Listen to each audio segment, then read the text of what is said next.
Hello and welcome to Earthly Explorer, a quiet space where we slow down, breathe deeply, and wander through the mysteries of our planet.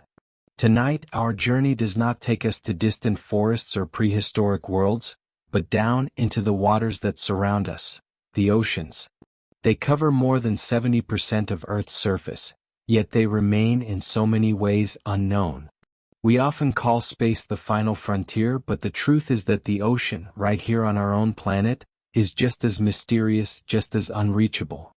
From the surface, the ocean appears endless. Blue horizons, waves shimmering in sunlight, tides breathing in and out like a heartbeat.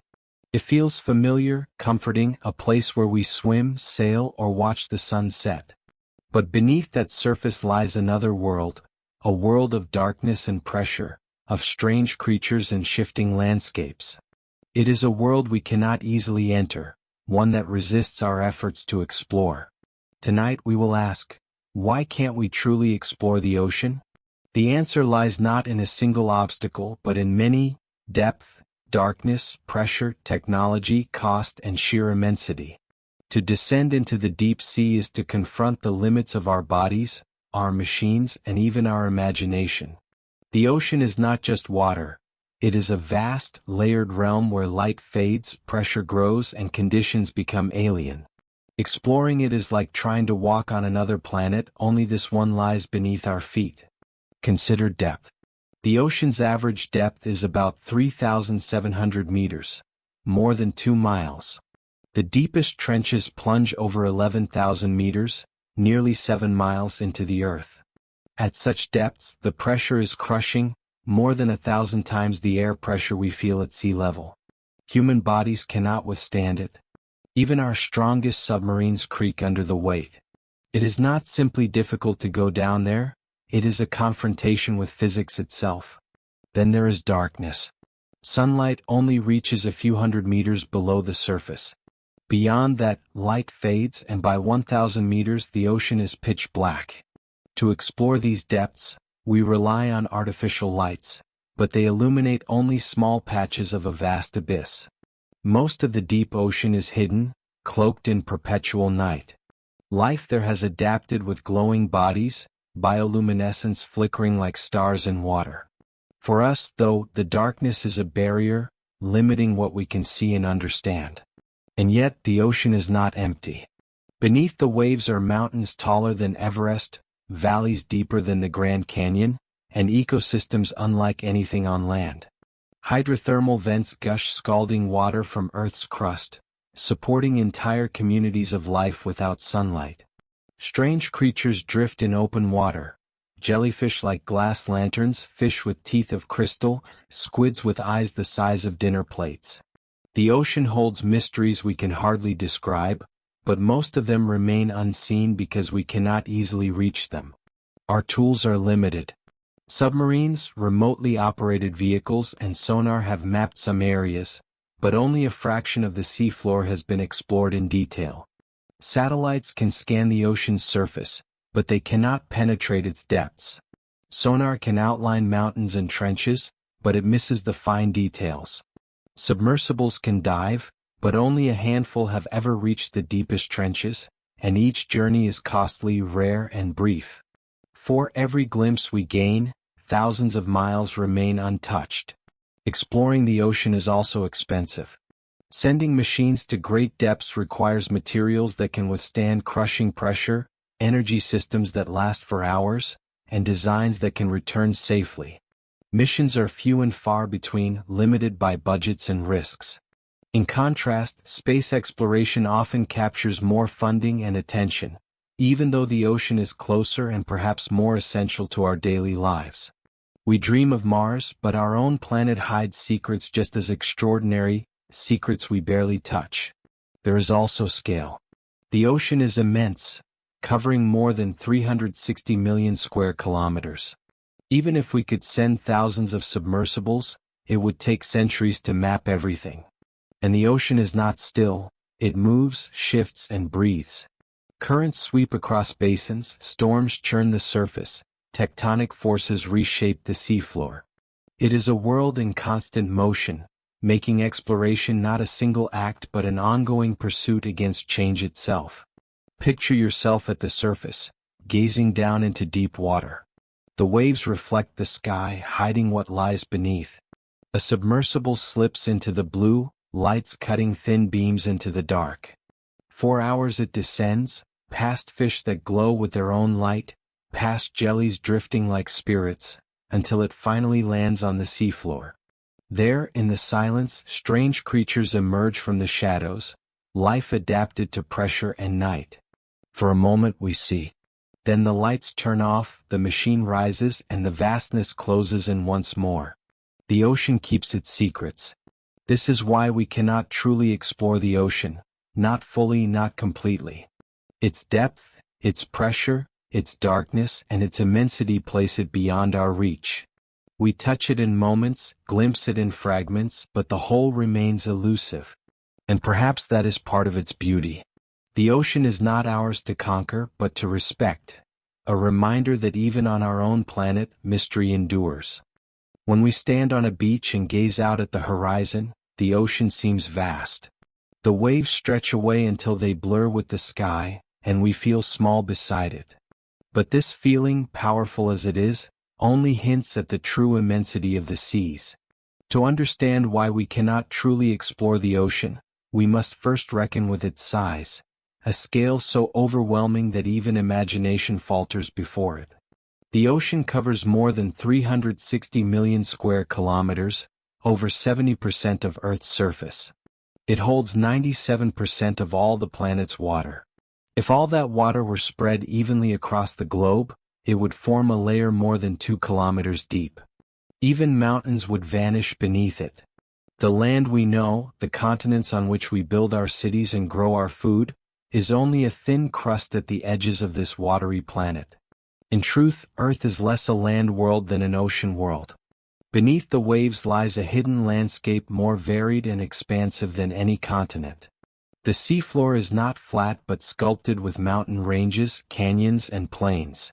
The mid-ocean ridge, a chain of underwater mountains formed by tectonic activity, is the longest mountain range on Earth, stretching more than 65,000 kilometers, longer than the distance around the equator. The Mariana Trench, the deepest known place on the planet, plunges nearly 11,000 meters into darkness. There are abyssal plains wider than countries, seamounts taller than Everest, and chasms deeper than the Grand Canyon. This underwater topography is a world unto itself, yet most of it has never been seen directly. For comparison, think of how much of the land we have mapped. Satellites chart mountains, rivers, and forests in detail, and even remote corners of deserts and ice sheets are known. But in the ocean, less than 25% of the seafloor has been mapped in high resolution. The rest is still blurry, charted only by broad sonar scans or surface measurements. Vast areas remain as vague outlines like old maps marked "Here be dragons." We know more about the surface of the Moon and Mars than about the ground beneath our oceans. The immensity of the ocean is not only in its area but in its volume. Its total water content is about 1.35 billion cubic kilometers. To put that in perspective, if you tried to empty the ocean using 1 million Olympic-sized swimming pools every second, it would still take more than 10,000 years. Each drop of that water can move, shift, and conceal life. Every layer of it, from the sunlit shallows to the black abyss, holds secrets. Exploring such volume is not just difficult, it is beyond the reach of our lifetimes. Distance compounds the problem. A submersible exploring a trench may take hours just to descend, and it can only cover a small patch of seafloor in a single dive. Multiply that by millions of square kilometers, and the scale becomes staggering. Even if thousands of submarines worked continuously, it would take centuries to document every valley, ridge, and vent. And by the time we finished, the ocean would have shifted. Currents altering seafloors, tectonics raising mountains, life evolving in new directions. The ocean is too large to ever be fixed in a single snapshot. Then there is motion. The ocean is not still but restless. Currents sweep around the globe, transporting heat, nutrients, and life. The Gulf Stream carries warm water across the Atlantic, shaping climates in Europe. The Antarctic circumpolar current circles the Southern Ocean, connecting all seas. These flows are immense rivers within the sea, constantly shifting.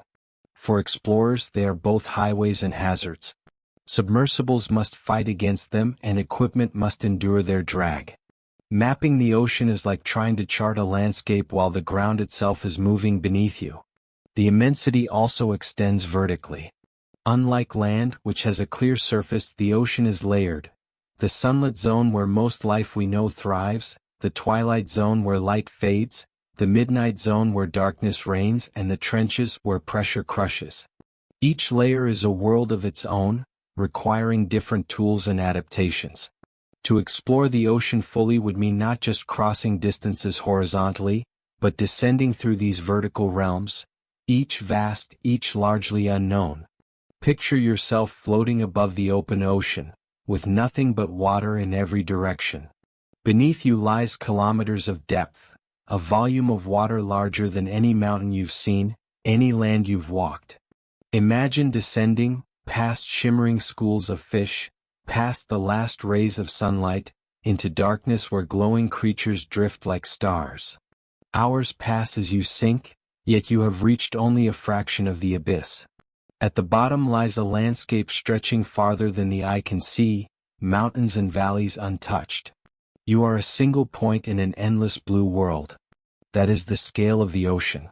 The sheer immensity of the seas ensures that they will never be fully explored.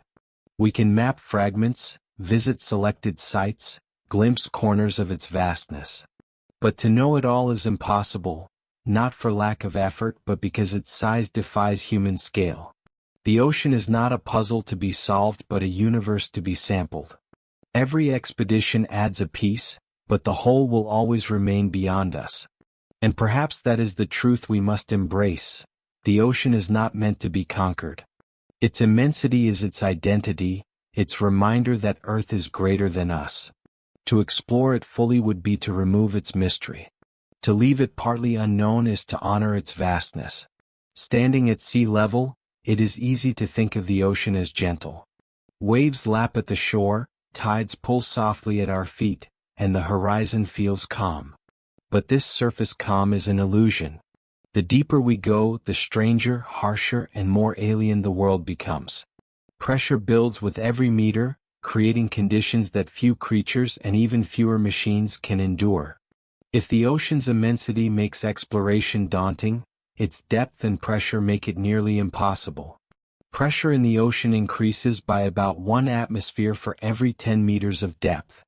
At the surface, we live under 1 atmosphere of pressure, the weight of the air above us. 10 meters down, the pressure doubles. At 100 meters, barely the limit of recreational diving, the pressure is already 10 times what we feel on land. By the time we reach the average depth of the ocean, nearly 3,700 meters, the pressure is 370 times greater. And at the deepest trenches like the Mariana Trench, the pressure reaches more than 1,000 times that at the surface, the equivalent of 50 jumbo jets resting on your body. For humans, these pressures are unlivable. Our lungs would collapse, our blood vessels rupture, and our bones crush long before reaching such depths. Divers with specialized gear can only descend a few hundred meters, and even then risk conditions like nitrogen narcosis in the bends. The deep ocean is a world not made for us, a realm where biology as we know it struggles to exist. Even machines strain under this weight. Submersibles must be built with spherical hulls of thick steel or titanium to withstand crushing forces. The slightest flaw in their design can mean catastrophic failure. A crack no wider than a hair can become a death sentence at great depth. For this reason, very few submersibles have reached the deepest points. The Bathyscaphe Trieste did so in 1960, carrying 2 men to the Challenger Deep. James Cameron's dive in 2012, more than 50 years later, was only the second manned mission to those depths. In 6 decades, only a handful of people have seen the ocean's deepest floor with their own eyes. Pressure not only challenges survival but also changes how we explore. Electronics must be sealed in protective casings. Cameras and lights must be engineered to function under crushing forces. Cables that transmit signals from surface ships to remote-operated vehicles must withstand both pressure and movement from currents. Every piece of equipment becomes heavier, more expensive, and more fragile under these demands. Exploration becomes not just difficult but prohibitively costly. Yet life, astonishingly, endures even here. In the abyssal depths, fish swim with gelatinous bodies that resist collapse. Crustaceans scuttle across the seafloor with shells adapted to withstand pressure. At the very bottom of trenches, amphipods and snailfish thrive, their bodies soft, their proteins structured to resist crushing. These creatures remind us of life's resilience, adapting to conditions where we cannot even begin to follow. They are living proof that the ocean is not empty, even in its darkest, deepest corners. Still, for us, depth remains a wall. To descend into the ocean is to enter an environment where everything familiar, light, warmth, air, fades, replaced by weight and silence. Even the simple act of sending a probe becomes an engineering challenge, a battle against a force that never relents. The deeper we go, the less we can carry, the less time we can spend, the more fragile our machines become. This is why exploration often stops at the shallows, leaving the true abyss untouched. Picture yourself in a submersible, descending slowly into the dark. At first, sunlight still filters down, blue and wavering. Fish dart around, curious, unafraid. At 200 meters, the light begins to dim, the world turning twilight. At 1,000 meters, it is gone entirely. Your lights switch on, beams cutting narrow tunnels through blackness. The walls of the submersible groan faintly, a reminder of the pressure outside. At 6,000 meters, the hull creaks like a living thing, holding back a force that would crush a car in an instant. At 10,000 meters, you reach the seafloor. Strange creatures drift past, glowing faintly, oblivious to the crushing weight that presses on everything. Here you realize, the ocean is not hostile. It is indifferent. It simply exists, immense and relentless, and we are fragile intruders. The challenge of depth and pressure is not one we can easily overcome.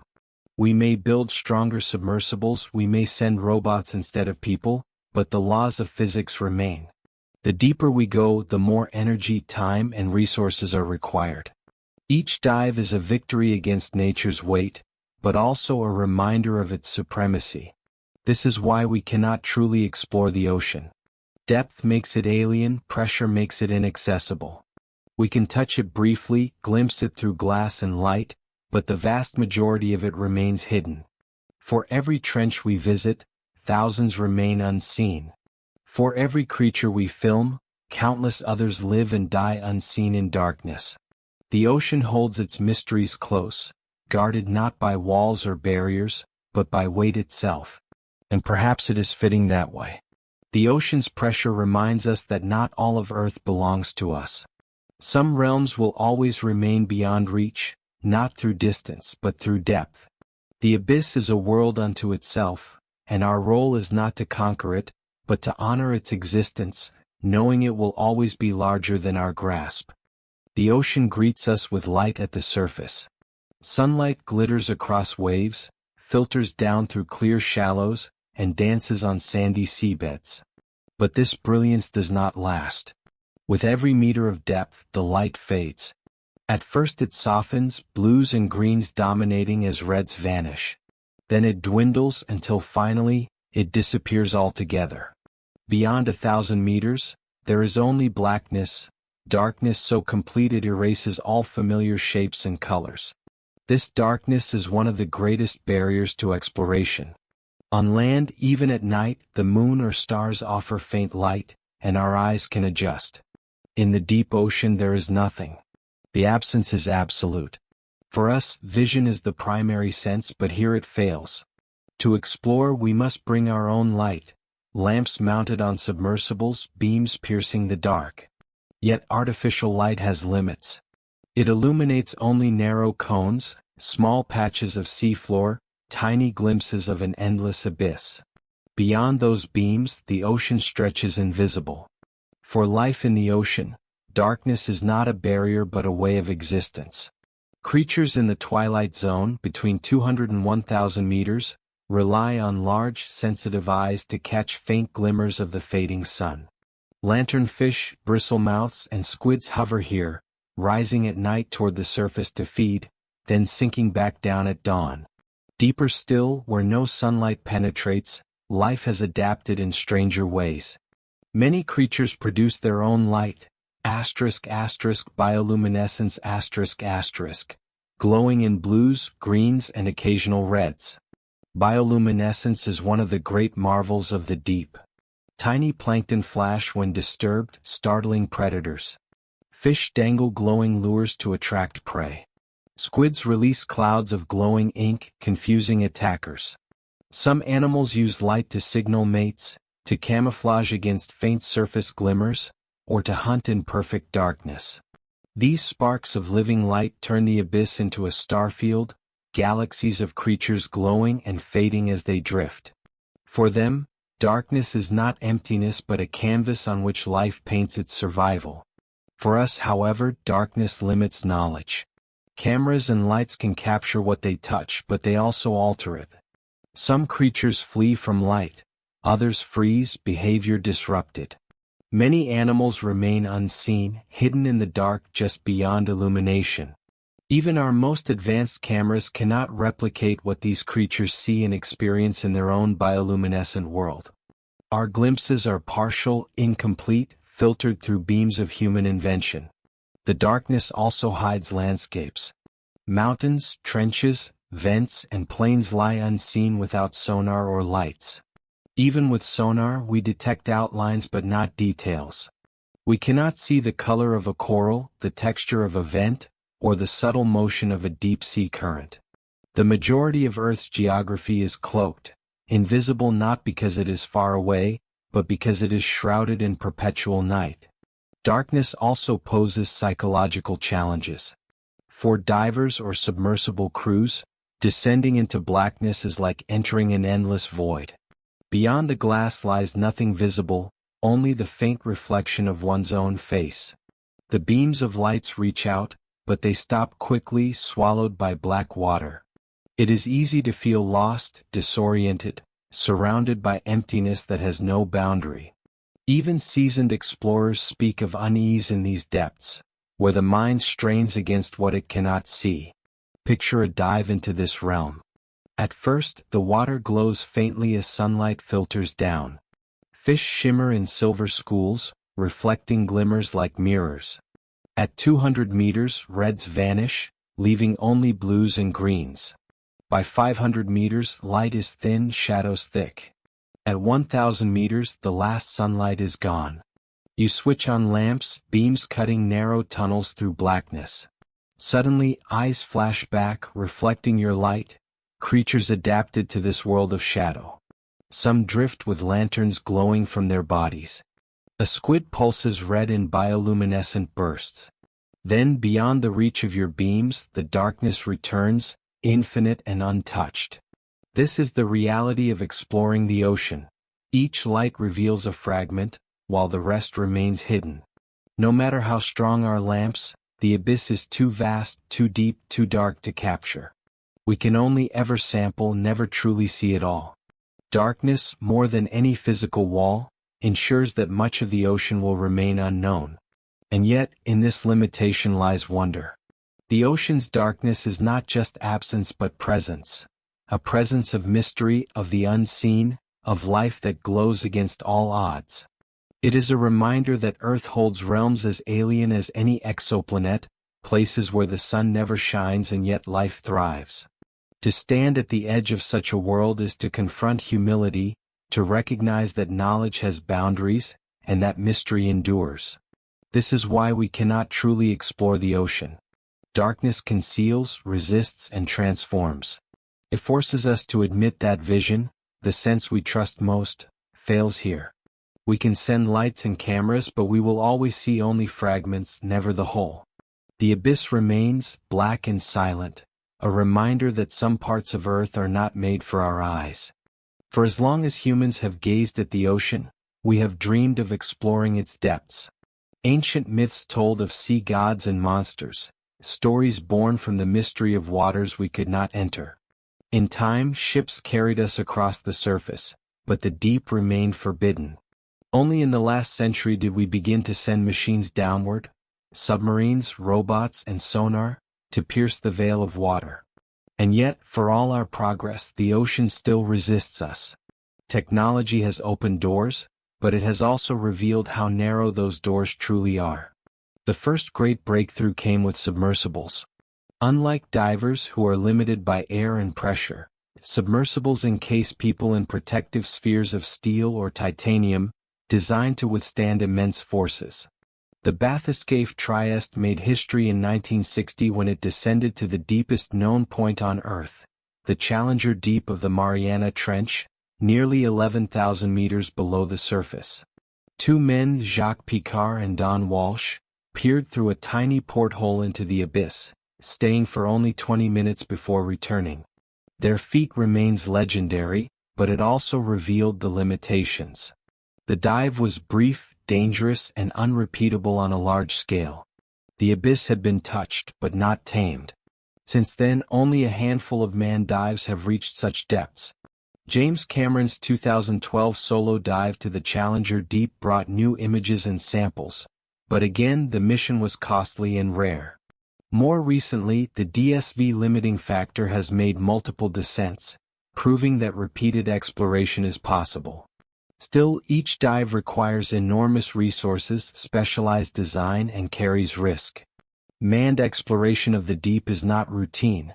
It is an event, a rarity in a world too vast to cover this way. To extend our reach, we turn to robots. Remotely operated vehicles, ROVs, and autonomous underwater vehicles, AUVs, now form the backbone of deep-sea exploration. ROVs are tethered to surface ships with cables that carry power and signals. They can descend to great depths, guided by human pilots from above. Equipped with cameras, lights, and manipulator arms, they have filmed hydrothermal vents, sampled seafloor sediments, and captured footage of creatures no one had seen before. The UVs, in contrast, are untethered. Programmed with routes and tasks, they roam the deep autonomously, collecting data before returning to the surface. These machines are invaluable, but they too face limits. ROVs are constrained by their tethers, which can stretch for kilometers but remain vulnerable to currents, snags, and strain. AUVs, free from cables, must rely on batteries that limit their time underwater. Lights and cameras reveal only small patches of darkness, never the whole. And each mission covers only a fragment of the seafloor. Hours spent mapping or sampling a few square kilometers in an ocean that spans millions. Another powerful tool is sonar. By sending sound waves into the water and measuring their return, we can map seafloor shapes and detect schools of fish or layers of plankton. Sonar has revealed mid-ocean ridges, trenches, and seamounts, giving us the broad outlines of the ocean's hidden geography. But sonar is coarse. Its images are like sketches, showing general shapes rather than fine details. A sonar map may reveal a mountain, but not the coral, vents, or creatures living on its slopes. To see those, we still need cameras and lights, and thus direct visits. Even satellites contribute. By measuring tiny changes in sea surface height, satellites can infer seafloor features. Mountains and trenches alter gravity, which subtly changes the water above them. This method gives global coverage, but again only in outlines. It is like tracing the shape of a face from shadows without ever seeing the details. Satellites can map Mars in exquisite detail, but Earth's oceans remain partly hidden beneath their shifting waves. Technology is also costly. Building a submersible that can withstand crushing pressures requires rare materials, precision engineering, and extensive testing. Deploying ROVs and AUVs demands specialized ships, crews, and equipment.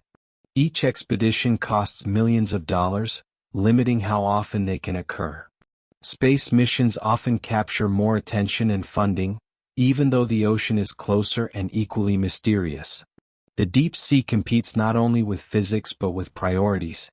And yet, despite these limits, the technology has given us glimpses of wonders. Hydrothermal vents were discovered in 1977 by ROVs and submersibles, revealing entire ecosystems thriving without sunlight. Strange creatures like the giant squid, once only legend, have been filmed alive in the deep. Cameras have caught jellyfish glowing like lanterns, fish with transparent heads, and crustaceans living miles below the surface. Each discovery reminds us of how little we know, and how much remains unseen. But the pattern is clear.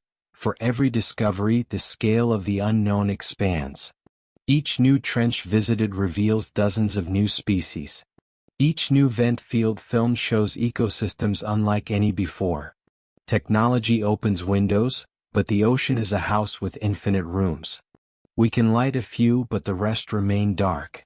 Picture an ROV descending into the abyss, its lights cutting narrow beams.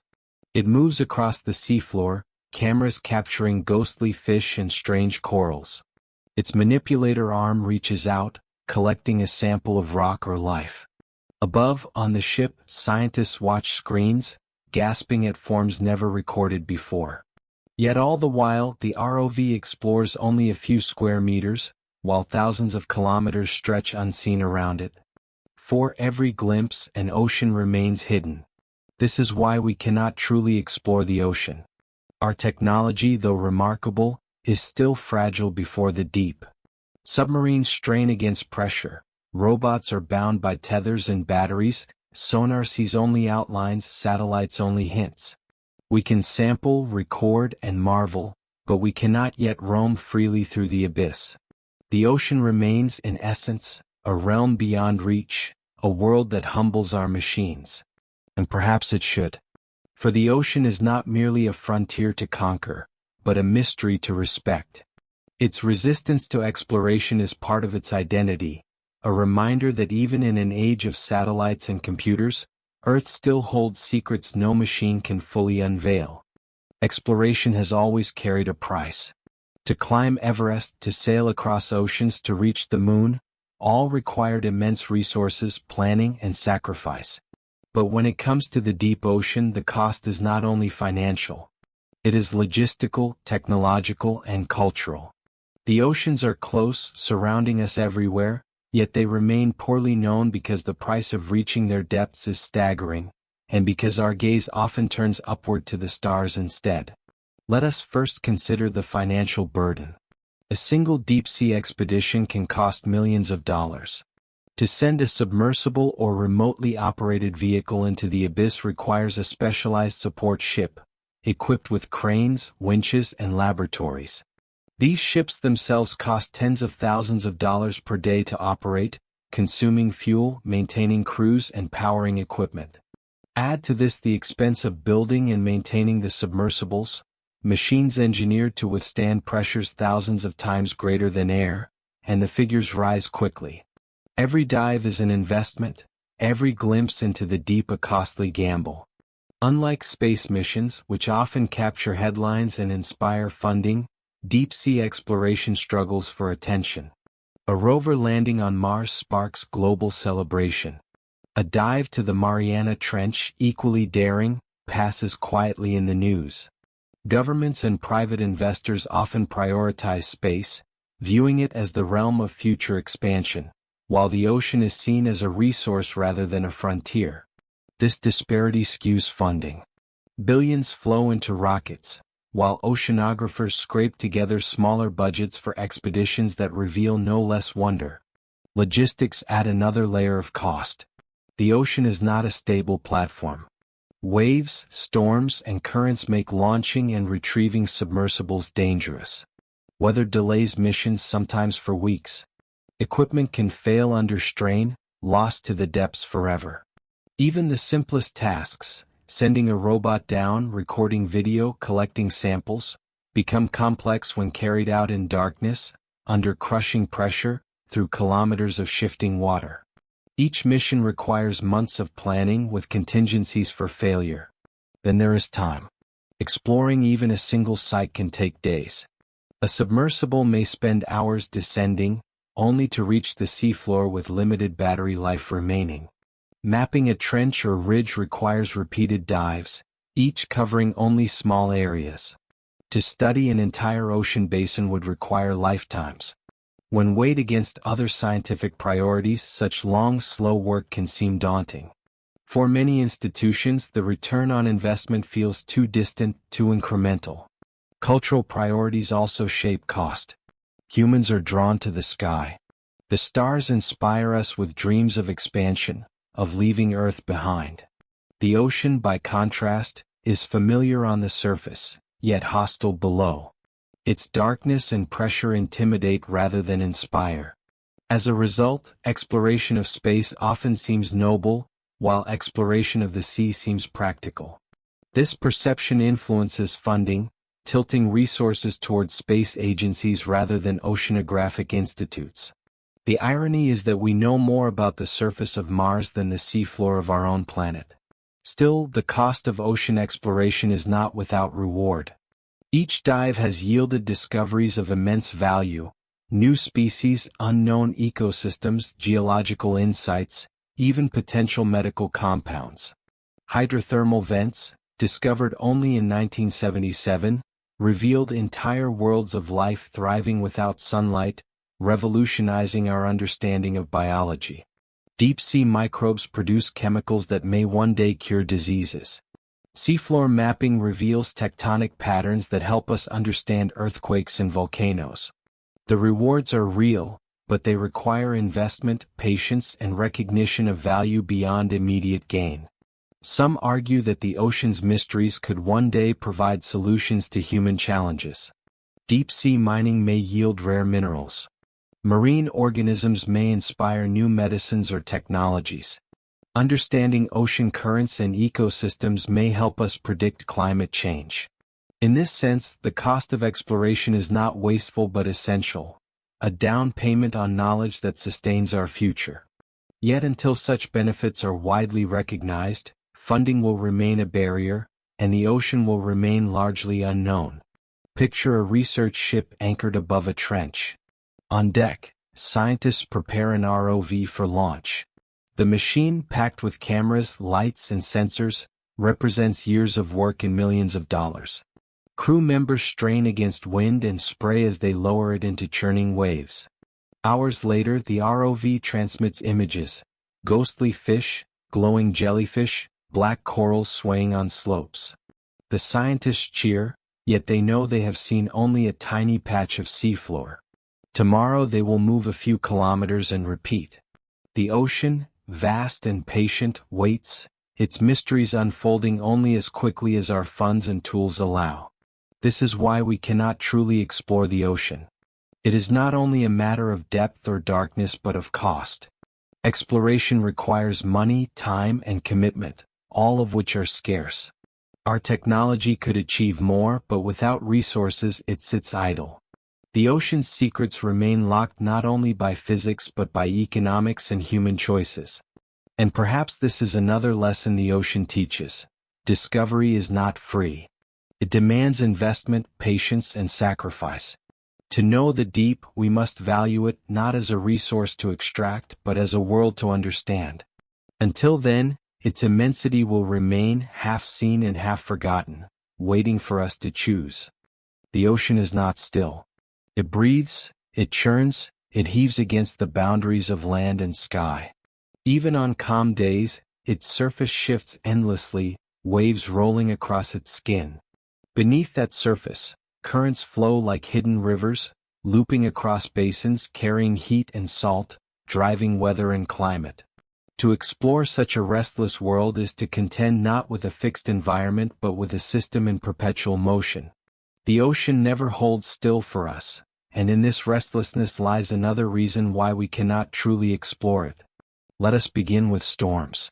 On land, storms can be destructive, but at sea they are relentless. Winds whip across water for thousands of kilometers, building waves that can tower like walls. Hurricanes and typhoons draw their power from warm waters, growing into monstrous systems that pound coasts and scatter ships. For ocean explorers, storms are constant threats. A research vessel preparing to launch a submersible may wait weeks for weather to calm, each delay costing time and money.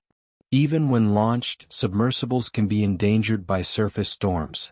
If seas grow too rough, recovery becomes dangerous, cables snapping or machines damaged. The ocean's surface, seemingly welcoming, often refuses entry. Currents pose subtler but no less formidable challenges. These vast flows of water, driven by wind, temperature, and salinity, sweep across oceans like unseen highways. The Gulf Stream, flowing north from the Caribbean across the Atlantic, moves more water than all the world's rivers combined. The Antarctic circumpolar current circles the globe, linking all major oceans. For explorers, currents are both ally and adversary. They can carry nutrients and life, but they can also drag equipment, twist cables, and push submersibles off course. To drop a robot into a current is to risk losing it, swept into darkness beyond recovery. Beneath global currents are smaller, chaotic eddies. These whirlpools form as water masses collide, spinning into vortices kilometers wide. Some persist for months, transporting heat and nutrients across basins.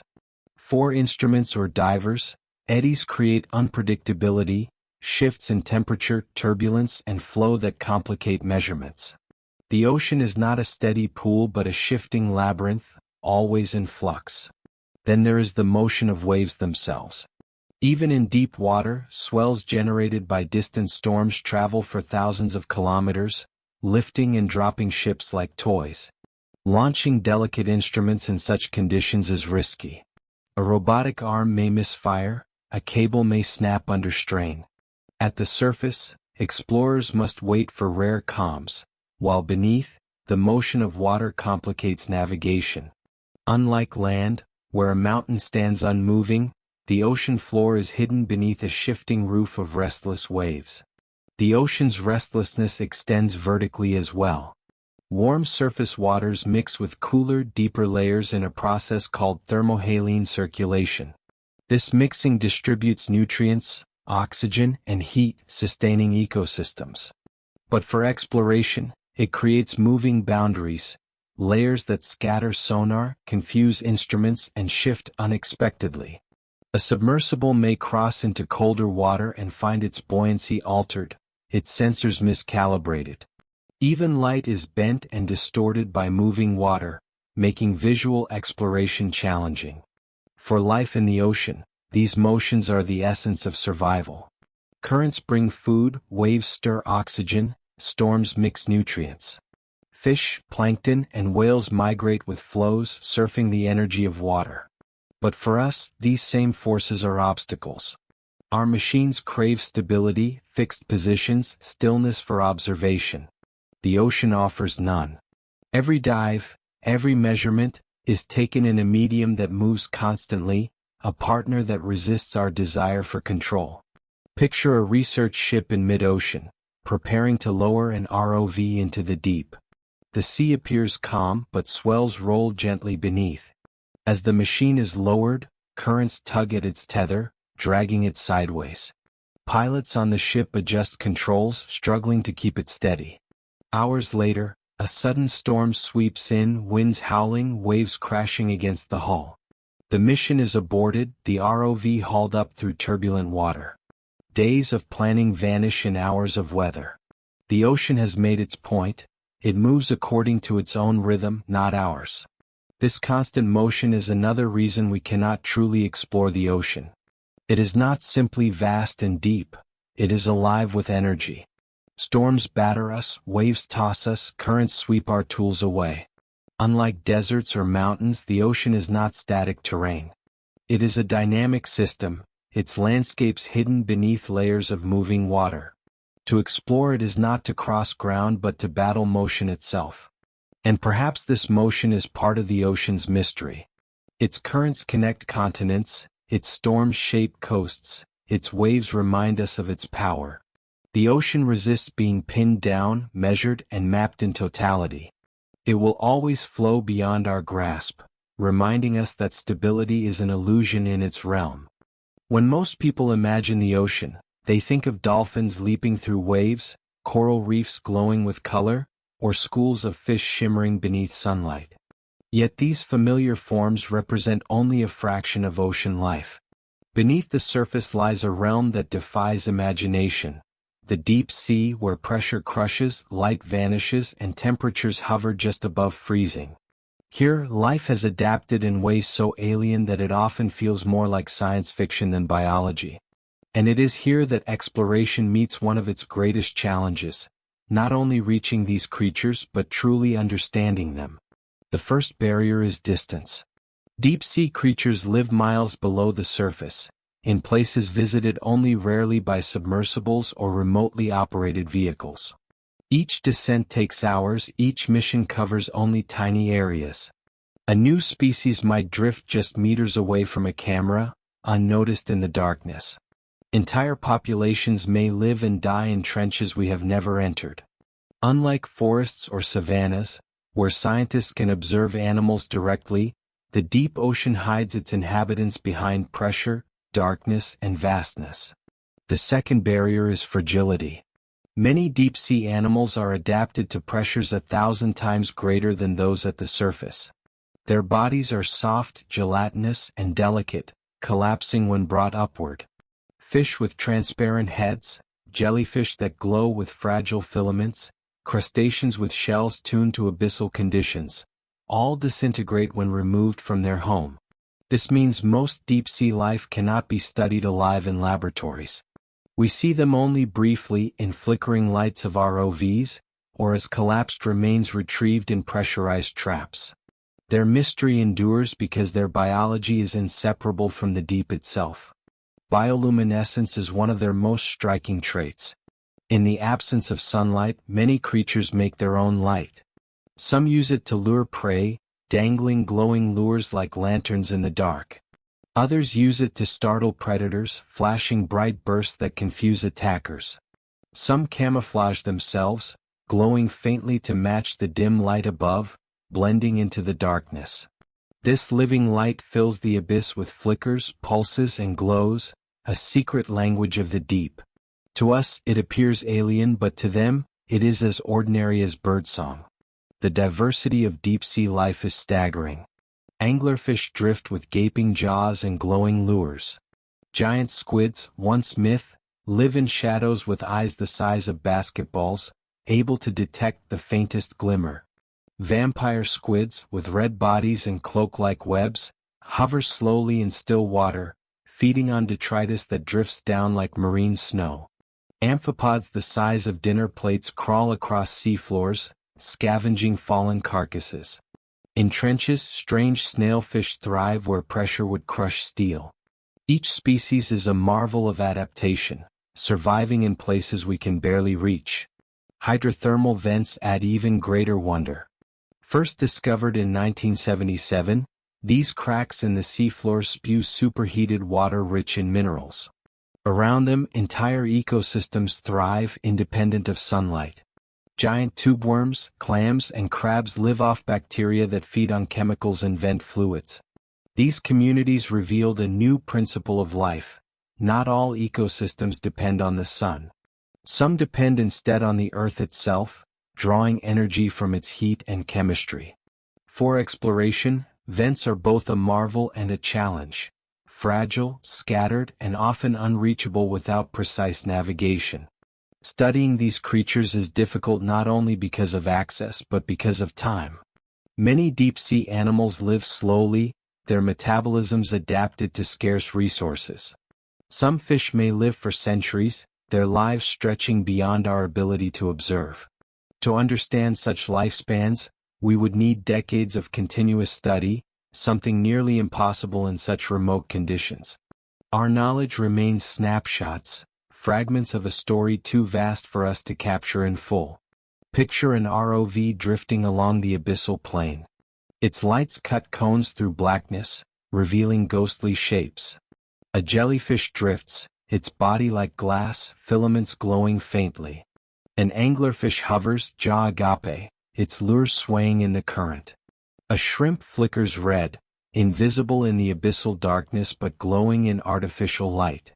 Then, in the shadows, something larger moves. A squid, its body long, its eye reflecting the beam. For a moment, we glimpse it, then it vanishes into night. Such is the nature of deep-sea life, glimpsed briefly then gone, leaving questions unanswered. This is why we cannot truly explore the ocean. Its life is fragile, distant, and often destroyed by our attempts to reach it. Our lights and machines reveal fragments but disturb what they touch. We cannot bring most creatures to the surface, cannot study their lives in detail, cannot truly know them as we know land animals. They exist in a parallel world, one that we can only visit as outsiders. And yet, perhaps this is fitting. The deep sea's creatures remind us that Earth is not fully ours. They are guardians of mystery, living proof that life can flourish under conditions we find impossible. They thrive in silence, in dark, in crushing weight. To see them at all is a privilege, a glimpse into a world that will always remain partly hidden. When we imagine Earth's geography, we think of continents, mountain ranges, deserts, and rivers. But beneath the oceans lies a geography far greater, far more dramatic, and almost entirely unseen. The seafloor is not a flat plain, but a world of ridges, trenches, plateaus, and valleys, landscapes as varied and immense as anything above water. To explore the ocean is not only to face depth, darkness, and pressure, but also to reckon with a hidden topography we have scarcely begun to map. The most striking feature of the seafloor is the mid-ocean ridge, a chain of underwater mountains that winds for more than 65,000 kilometers around the globe. Formed by tectonic plates pulling apart, it is the longest mountain range on Earth, dwarfing the Himalayas. At its peaks, lava wells up, creating new crust. Hydrothermal vents dot its slopes, releasing superheated water and minerals that sustain unique ecosystems. Yet despite its vastness, only small portions of this ridge have been explored directly. The rest remains hidden, its volcanic activity and life forms glimpsed only through sonar outlines and rare dives. Then there are the trenches, chasms that plunge deeper than Everest is tall. The Mariana Trench, the deepest known, reaches nearly 11,000 meters, its floor darker and more pressured than any other place on the planet. Other trenches, Peru, Chile, Tonga, Japan, carve scars across the seafloor, marking subduction zones where tectonic plates dive into the mantle. These trenches are among the least explored places on Earth, visited only by a handful of submersibles. For every sample collected, miles of unexplored abyss remain, their landscapes unmapped, their life unknown. Between ridges and trenches lie the abyssal plains, vast flat regions that cover more than half of the ocean floor.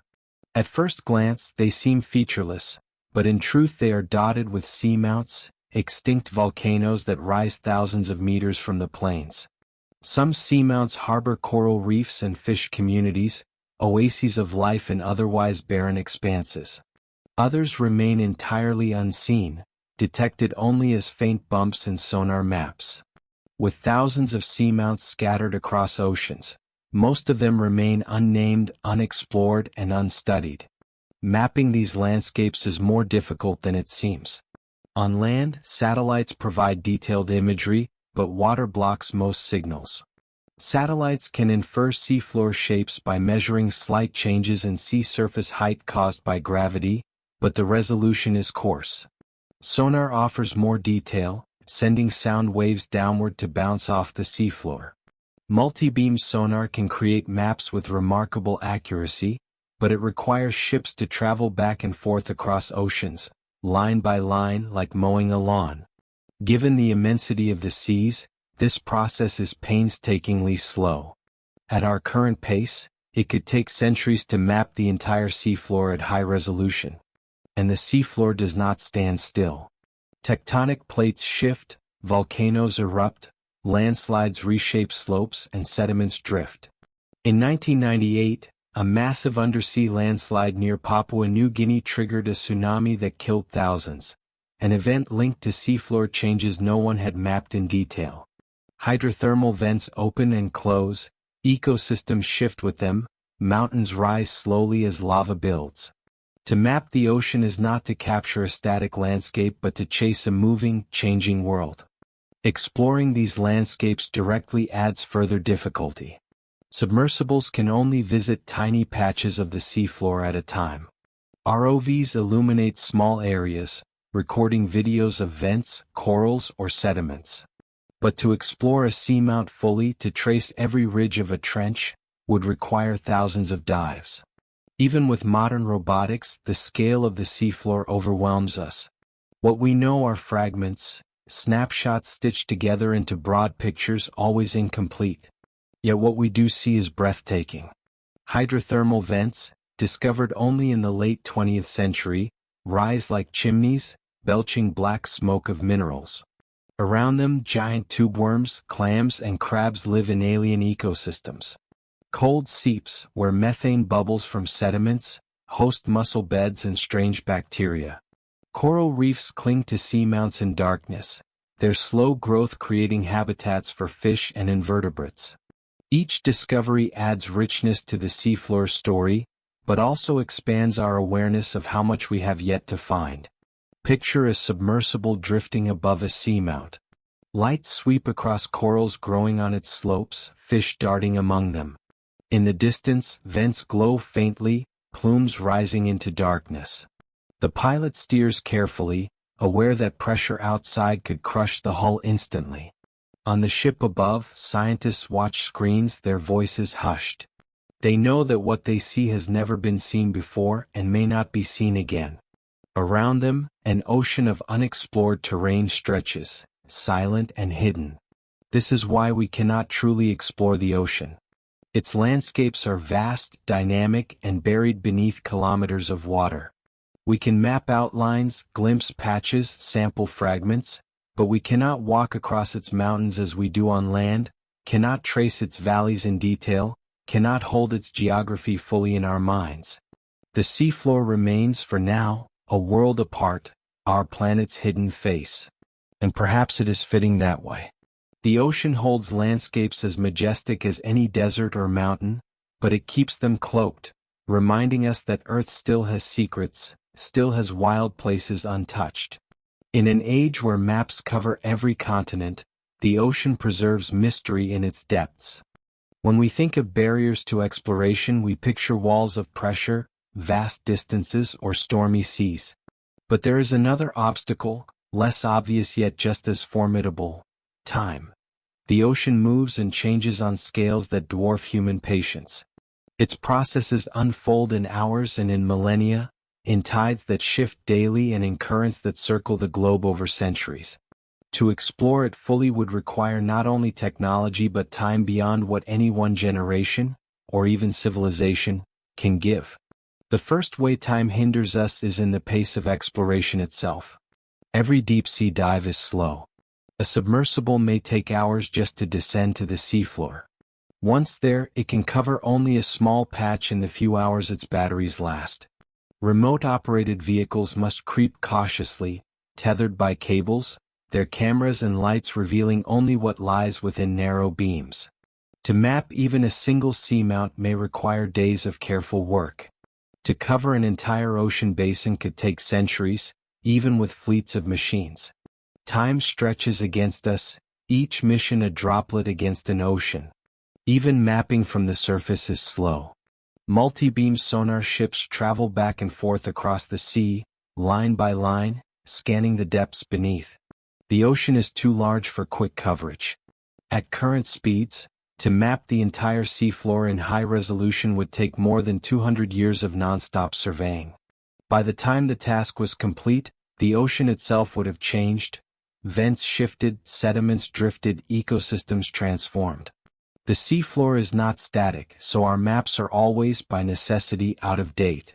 Then there is the rhythm of ocean life. Many deep-sea creatures live slowly, their metabolisms tuned to scarcity. Some corals grow just millimeters per year, living for thousands of years on seamounts. Greenland sharks, gliding silently in cold depths, may live for more than 400 years, outlasting entire human empires. To truly study such lives would require patience across centuries, a continuity of observation far beyond human norms. We can only ever catch fragments of their stories, moments in lives that stretch across generations. Seasonal cycles add another layer. Currents shift with seasons, monsoons stir waters, upwellings bring nutrients. Migratory species follow these rhythms, whales crossing oceans in patterns older than humanity. To understand these cycles requires years of observation, waiting as the ocean repeats its ancient dance. Exploration cannot be rushed, it must yield to the ocean's own calendar. Even daily rhythms play their part. Every night, billions of organisms rise from the deep in the largest migration on Earth, ascending toward the surface to feed, then sinking again at dawn. To study this requires time matched to theirs, patient watching, long hours of sampling, days upon days of return. For explorers, this means that even small mysteries demand extended attention, slowing the pace of discovery. The ocean itself changes on timescales even longer. Tectonic plates shift slowly, raising mountains and opening trenches over millions of years. Currents evolve as continents drift, altering climates and ecosystems. To see these changes in full requires not human lifetimes but geological ones. Our exploration then is always partial, a snapshot in a story that spans eons. Time also hinders us through fragility of memory. Expeditions bring back data, images and samples, but much is lost in the flood of information. Archives grow vast, and discoveries are often overlooked for decades before being recognized. A specimen collected in one century may hold answers only unlocked by technology in the next. Exploration is thus cumulative, layered across time, always incomplete in the present. Picture a research ship drifting above a trench. Scientists deploy a submersible, waiting as it descends for hours into darkness. On screens, they watch it creep across the seafloor, documenting strange fish and vents. The dive lasts only 8 hours before power runs low. The machine rises, taking another 4 hours to return. A single day, a single patch of ocean. Around them stretches thousands of kilometers of unexplored abyss, waiting. They know that even in a lifetime of work, they will touch only fragments. This is why we cannot truly explore the ocean. It is not only that it is vast, dark, and pressured. It is that exploration moves slowly, while the ocean itself moves on timescales far beyond us. We want answers quickly, but the sea demands patience. It teaches us humility, that knowledge comes not in full but in glimpses spread across time. And perhaps this is its gift. The ocean does not yield itself all at once. It reveals secrets gradually over years, generations, lifetimes. Each dive, each mission, adds a piece to a puzzle that will never be complete. The ocean is not an archive to be read at once but a story told slowly, across centuries. The ocean seems uniform at the surface, its waters flowing together in vast blue plains. But beneath that appearance lies a world of extremes. In some places, the water hovers just above freezing, colder than ice yet still liquid under pressure. In others, hydrothermal vents release jets of scalding water, hotter than boiling yet stable in the deep. For life, these conditions demand extraordinary adaptations. For us, they create barriers that limit exploration, testing the resilience of our machines and the reach of our curiosity. At the surface, sunlight warms shallow waters, and in tropical seas, temperatures may reach 30 degrees Celsius or more. But descend into the depths and heat fades quickly. By 1,000 meters, temperatures have dropped near freezing, settling between 2 and 4 degrees Celsius across most of the abyssal plains. For human bodies, such cold would bring hypothermia in minutes. For machines, it stiffens joints, drains power, and stresses materials. Every dive into the deep requires engineering not only for pressure but for cold, where lubricants must remain fluid and electronics protected from freezing. The deep's cold is constant. Unlike land, where days warm and nights cool, abyssal waters remain steady for centuries. This constancy shapes life. Deep-sea creatures often move slowly, their metabolisms tuned to conserve energy in chill scarcity. Some fish produce antifreeze proteins to prevent ice crystals in their blood. Others rely on flexibility, their gelatinous bodies unaffected by cold stiffness. For us, these adaptations are alien, difficult to study or replicate. The ocean's cold reminds us that we are intruders in a realm shaped by forces we cannot endure. At the other extreme are hydrothermal vents, discovered only in 1977 along the mid-ocean ridge. Here, seawater seeps into cracks of the Earth's crust, heats against magma, and erupts back into the ocean at temperatures exceeding 400 degrees Celsius. Under normal conditions, such heat would boil water instantly, but in the crushing pressure of the deep, it remains liquid, forming black smokers that gush mineral-rich plumes.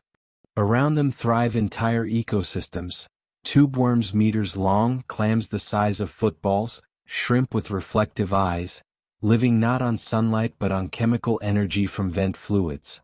These communities astonish scientists, but they are fragile and difficult to reach. To study them, submersibles must endure both extreme heat near vents and freezing cold elsewhere, a technological balancing act. Hydrothermal vents also reveal the instability of temperature in the deep. A submersible navigating near a vent must avoid sudden jets of scalding water, which could damage sensors or melt protective coatings. Cameras fog, electronics fail, and delicate instruments crack under thermal stress. For robots, precision navigation is required to avoid harm, limiting exploration. For humans, vent study remains one of the most dangerous endeavors in oceanography. Beyond vents, other thermal extremes exist. In polar regions, seawater hovers at -2 degrees Celsius, liquid only because of its salt content. Here, ice forms above while currents circulate beneath. These frigid waters shape unique ecosystems, krill swarming in billions, whales migrating to feed, fish adapted with antifreeze proteins. For explorers, such conditions freeze equipment, clog intakes, and ice ships. Even modern research vessels struggle against polar seas, their expeditions brief windows between storms and ice formation. Thermal layers or thermoclines add further complexity. These are boundaries where warm surface water meets cold depths, often within just a few meters. Crossing them alters buoyancy, visibility, and sonar performance. Submarines and ROVs must adjust constantly, navigating layers that shift with seasons and currents. For scientists, thermoclines complicate data, scattering sound waves and distorting measurements. The ocean's temperature is not uniform but layered, creating invisible walls that complicate exploration. For life, these extremes have shaped extraordinary resilience. At hydrothermal vents, bacteria thrive at temperatures near boiling, forming the base of entire food webs. Some of these organisms, called extremophiles, may hold clues to life's origins, thriving without sunlight, feeding on chemistry alone. In polar seas, microscopic phytoplankton bloom under ice, fueling ecosystems that sustain penguins, seals, and whales. Life has found a way in both fire and ice, turning extremes into opportunity. For us, however, they remain barriers, reminders that biology adapts where technology struggles. Picture a dive into the Pacific, descending past warm surface waters into freezing depths. Your submersible shivers against the cold, heaters keeping instruments alive. Then in the distance, a vent field appears, glowing faintly with shimmering plumes. As you approach, the water temperature spikes, sensors warning of thermal stress. Around the vents, tube worms sway, shrimp crawl, and clams cluster in abundance. You marvel but know your time is short. The heat threatens your instruments, the cold presses outside. You retreat, carrying only glimpses of this balance between extremes.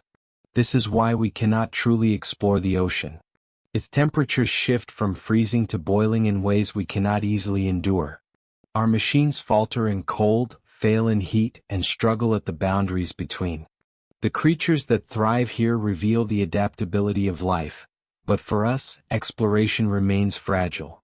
The ocean's fire and ice keep its secrets close, showing only fragments to those who dare approach. And perhaps this is part of its lesson. The ocean is not uniform. It is a realm of contrasts, of extremes that shape life in forms we can barely imagine. To explore it fully would mean mastering not only pressure and darkness, but temperatures beyond our limits. Until then, much of its story remains hidden in the chill of the abyss and the heat of vents. The ocean is more than water, more than waves and depths. It is a living system that regulates the climate of our entire planet. Every gust of wind, every storm, every rainfall is touched by it. The ocean stores heat, moves currents, absorbs carbon, and breathes with the atmosphere. To explore it is not only to descend into trenches or study strange creatures. It is to try to understand the very machine that keeps Earth habitable. But this machine is immense, complex, and constantly in motion, and its scale alone makes true exploration elusive. The ocean is the world's greatest reservoir of heat. It absorbs sunlight across its surface, storing energy that is slowly released back into the atmosphere. Without this storage, Earth would swing wildly between scorching days and freezing nights. The ocean smooths these extremes, acting as Earth's thermal blanket. Currents carry this heat around the globe, distributing it unevenly but decisively. Warm water from the tropics travels north in the Gulf Stream, softening European winters. Cold water from the poles flows back, cooling the tropics. These global conveyor belts of heat are called thermohaline circulation, and they drive climate patterns for continents. Exploring this system is extraordinarily difficult. Currents move on scales of thousands of kilometers, looping through basins, plunging to abyssal depths and resurfacing centuries later. A single current may take 1,000 years to complete its circuit. To study it requires not one expedition but generations of observation, scattered across the world. We drop buoys, launch satellites, release drifting floats, but still we see only fragments of this vast engine. The ocean's climate work unfolds on timescales and scales too immense for us to fully capture. The ocean is also Earth's greatest carbon sink. It absorbs about a quarter of the carbon dioxide we release into the air, pulling it into surface waters where it dissolves and eventually sinks into the deep. Phytoplankton, tiny plants floating in sunlit waters, consume carbon during photosynthesis, forming the base of food webs. When they die, some sink, carrying carbon to the abyss, where it can remain for centuries. This biological pump moderates climate, preventing even faster warming. But understanding it requires studying microscopic life across the entire ocean, tracing particles through layers of water miles deep. It is like trying to measure the heartbeat of a planet through grains of dust. Storms and weather, too, are born of the ocean. Hurricanes and typhoons draw their energy from warm waters, growing into powerful systems that reshape coasts and lives. El Niño and La Niña events, caused by shifts in Pacific currents, alter rainfall across continents, bringing floods to some and droughts to others. To explore the ocean, then, is to explore not only what lies beneath but also what rises above. Clouds, winds, rains, all bound to water below. This interconnectedness means that every measurement is incomplete unless it includes the atmosphere too. For explorers, this complexity is daunting. To study climate through the ocean, we must monitor not just depths but surfaces, not just heat but chemistry, not just currents but winds. Instruments scatter across the seas, drifting Argo floats measuring temperature and salinity, satellites scanning surface heights, ships recording data as they cross. Together they form a patchwork of knowledge, but the whole system remains too vast, too dynamic to see fully. At best, we build models, simulations that approximate reality, always chasing a moving target. Even local exploration is shaped by climate forces. A submersible descending to a vent must account for currents shaped by global circulation. An ROV deployed near a trench may be swept by flows born in distant poles. The ocean's climate system is not confined, it is global. To truly explore one corner would require understanding connections across the world. The immensity of this challenge ensures that exploration is never complete. Picture the Pacific Ocean from above. Sunlight warms its vast blue surface, heat rising into the air. Beneath, currents churn, carrying warmth and nutrients across thousands of kilometers. In the tropics, storms spiral upward, fueled by ocean energy, lashing coasts with rain. In the depths, carbon drifts slowly downward, carried into the abyss by the fall of plankton. The Pacific is not just water, it is a system, a breathing, moving engine that shapes the entire Earth. To explore it fully would mean exploring the climate itself, a task as immense as the planet. This is why we cannot truly explore the ocean. Its role as climate engine makes it too vast, too interconnected, too dynamic to ever know completely. We can measure, model, and predict, but we will never capture every eddy, every exchange, every breath of heat and carbon. The ocean is more than a place, it is a process, one that enfolds the entire globe in its rhythms. And perhaps this is its greatest reminder. Exploration is not only about finding creatures or mapping landscapes. It is about recognizing the systems that sustain us. The ocean does not belong to us. We belong to it, our climates, crops, and futures tied to its currents. To respect its mystery is to respect our own fragility. On land, exploration depends on communication and direction. Satellites guide our journeys with GPS. Radios link us across mountains, and light itself carries signals through fiber cables. In space, spacecraft talk to Earth through radio, broadcasting across millions of kilometers. But in the ocean these tools fail. The sea is a barrier not only of depth and darkness but of silence. To explore it, we must face the fact that communication and navigation are profoundly limited in water, and this limitation keeps much of the deep unknown. The first problem is that radio waves do not travel well underwater. In air and space they move freely, carrying signals for GPS, phones, and satellites. In water, however, they are absorbed and scattered almost instantly, fading after only a few meters. The same is true of most electromagnetic waves. Light itself can travel some distance, but only the shortest wavelengths, blue and green, penetrate beyond 100 meters. Beyond that, darkness absorbs everything. GPS, which guides ships and airplanes, simply does not work beneath the surface. Once you descend even a few meters, you are cut off from satellites, from signals, from the outside world. This is why submarines and submersibles operate in isolation. They cannot rely on GPS. Instead, they use inertial navigation systems, tracking movement based on gyroscopes and accelerometers. These systems are precise for short periods, but over time, errors accumulate and positions drift. A submersible exploring a trench may return to the surface kilometers from where it thought it was. For scientists trying to map the seafloor or track ecosystems, such uncertainty is crippling. Communication is no easier. Without radio, the ocean turns us to sound. Acoustic waves travel well in water, far better than light or radio. Whales use them to speak across oceans, their songs carrying hundreds of kilometers. Human explorers, too, rely on sonar and acoustic modems. But sound, while powerful, is slow and limited.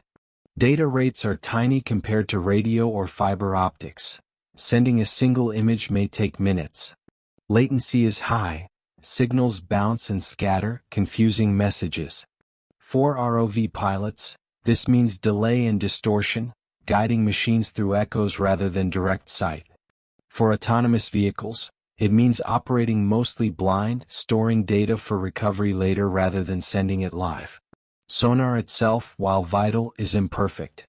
It can map seafloor shapes, detect schools of fish, or locate submersibles, but resolution is coarse. A sonar map may reveal a ridge, but not the fine details of corals or vents. It may show a fish but not its species. For communication, sonar signals often collide with natural noise, the rumble of earthquakes, the crash of waves, even the calls of whales. The ocean is not silent, it is filled with sound, much of it interfering with our own attempts to listen. Navigation in the deep is further challenged by currents. An AUV set on a course may drift off track, carried by flows it cannot measure. Without GPS to correct it, it may wander far from its path. To counter this, explorers deploy acoustic beacons on the seafloor, creating temporary navigation networks. But these systems cover only small areas, useful for specific dives, not global exploration. To chart an entire trench this way would require thousands of beacons, each carefully placed and maintained. The result is isolation. Submersibles descending into the deep often lose contact with the surface, operating independently until they return. ROVs, tethered by cables, maintain communication but are limited by the reach of their lifelines. Autonomous vehicles collect data in silence, surfacing days later to upload their findings. Exploration is fragmented, always delayed, always partial. Unlike space, where signals flow freely, the ocean keeps its explorers cut off, working in solitude. Picture an ROV descending into the midnight zone. Its tether stretches behind, carrying power and weak acoustic signals. Pilots on the ship above guide it with hesitation, sonar returning echoes of ridges and slopes. A fish drifts past, glowing faintly, but the image arrives seconds later, grainy and compressed. The pilots adjust, but the machine lags, responding slowly through the sluggish language of sound. Beyond the reach of lights, the abyss waits, silent and unseen. The crew knows they are exploring blind, navigating with whispers rather than sight. This is why we cannot truly explore the ocean. Communication fails beneath its surface, navigation drifts and signals falter. We can light only what is near, hear only what echoes back, and guide machines only through delay. The abyss keeps us apart, separating explorers from each other, from the surface, from certainty. Even our most advanced instruments are muted here, their voices muffled by water. And perhaps this is part of the ocean's mystery. Its silence is its defense, its way of remaining hidden. While space sends signals freely, the ocean guards its secrets in darkness and sound. We can send machines, we can listen with sonar, but we will always be outsiders, hearing only echoes. Every expedition into the ocean is an act of courage. Unlike forests or mountains, where hazards are visible, the ocean conceals its dangers beneath layers of water, darkness, and silence. Explorers step into a world they cannot see fully, where the unexpected lurks in every shadow. The risks are not only physical but technological and even ecological. Together, these dangers remind us that the ocean is not only unknown but unpredictable, making true exploration forever uncertain. The first hazard is pressure itself. At great depths, the margin for error is non-existent. A submersible hull must withstand thousands of tons of force pressing inward. Even the smallest flaw, a weld imperfect, a bolt misaligned, can lead to catastrophic implosion. Engineers design with utmost care, but no material is truly invincible. Each descent into the deep carries risk, every groan of the hull a reminder that human technology is always at the edge of failure. Darkness conceals other dangers. Unmapped seamounts rise unexpectedly, ridges and cliffs hidden until sonar reveals them. An ROV navigating near vents may strike unseen rocks, damaging its arms or cameras. UVs, untethered and blind to GPS, sometimes vanish entirely, lost to currents or collisions. Recovery missions may never find them again, their silent bodies drifting across abyssal plains. In an environment where rescue is impossible, even small errors can mean permanent loss. Currents and turbulence add risk. A submersible descending smoothly may suddenly encounter an unexpected current, forcing it sideways into rocks. Tethers connecting ROVs to surface ships can snag on seafloor features, tangling or snapping under strain. Once severed, an ROV may drift irretrievably into darkness. For explorers, each dive is a balance between knowledge gained and tools risked, the ocean always holding the upper hand. Then there are the dangers of geological activity. The seafloor is restless, shaped by tectonic forces. Earthquakes rattle trenches, landslides shift sediments, and volcanoes erupt beneath miles of water. In 1990, An undersea eruption near the mid-Atlantic ridge spread lava flows unseen until later discovered. Hydrothermal vents may collapse suddenly, releasing scalding water and clouds of minerals. For machines or divers nearby, such events could be fatal. Unlike land volcanoes, which give warning through tremors and smoke, seafloor eruptions remain hidden until they strike. Explorers also face risks from biological surprises. Most deep-sea creatures are harmless, fragile, more curious than threatening. But some pose dangers to machines and people. Giant squids, though elusive, have been known to attack cameras or probes with powerful tentacles. Shark-toothed fish can bite through cables. Swarms of jellyfish can clog intakes and sensors, rendering equipment useless. Even microscopic life can be dangerous.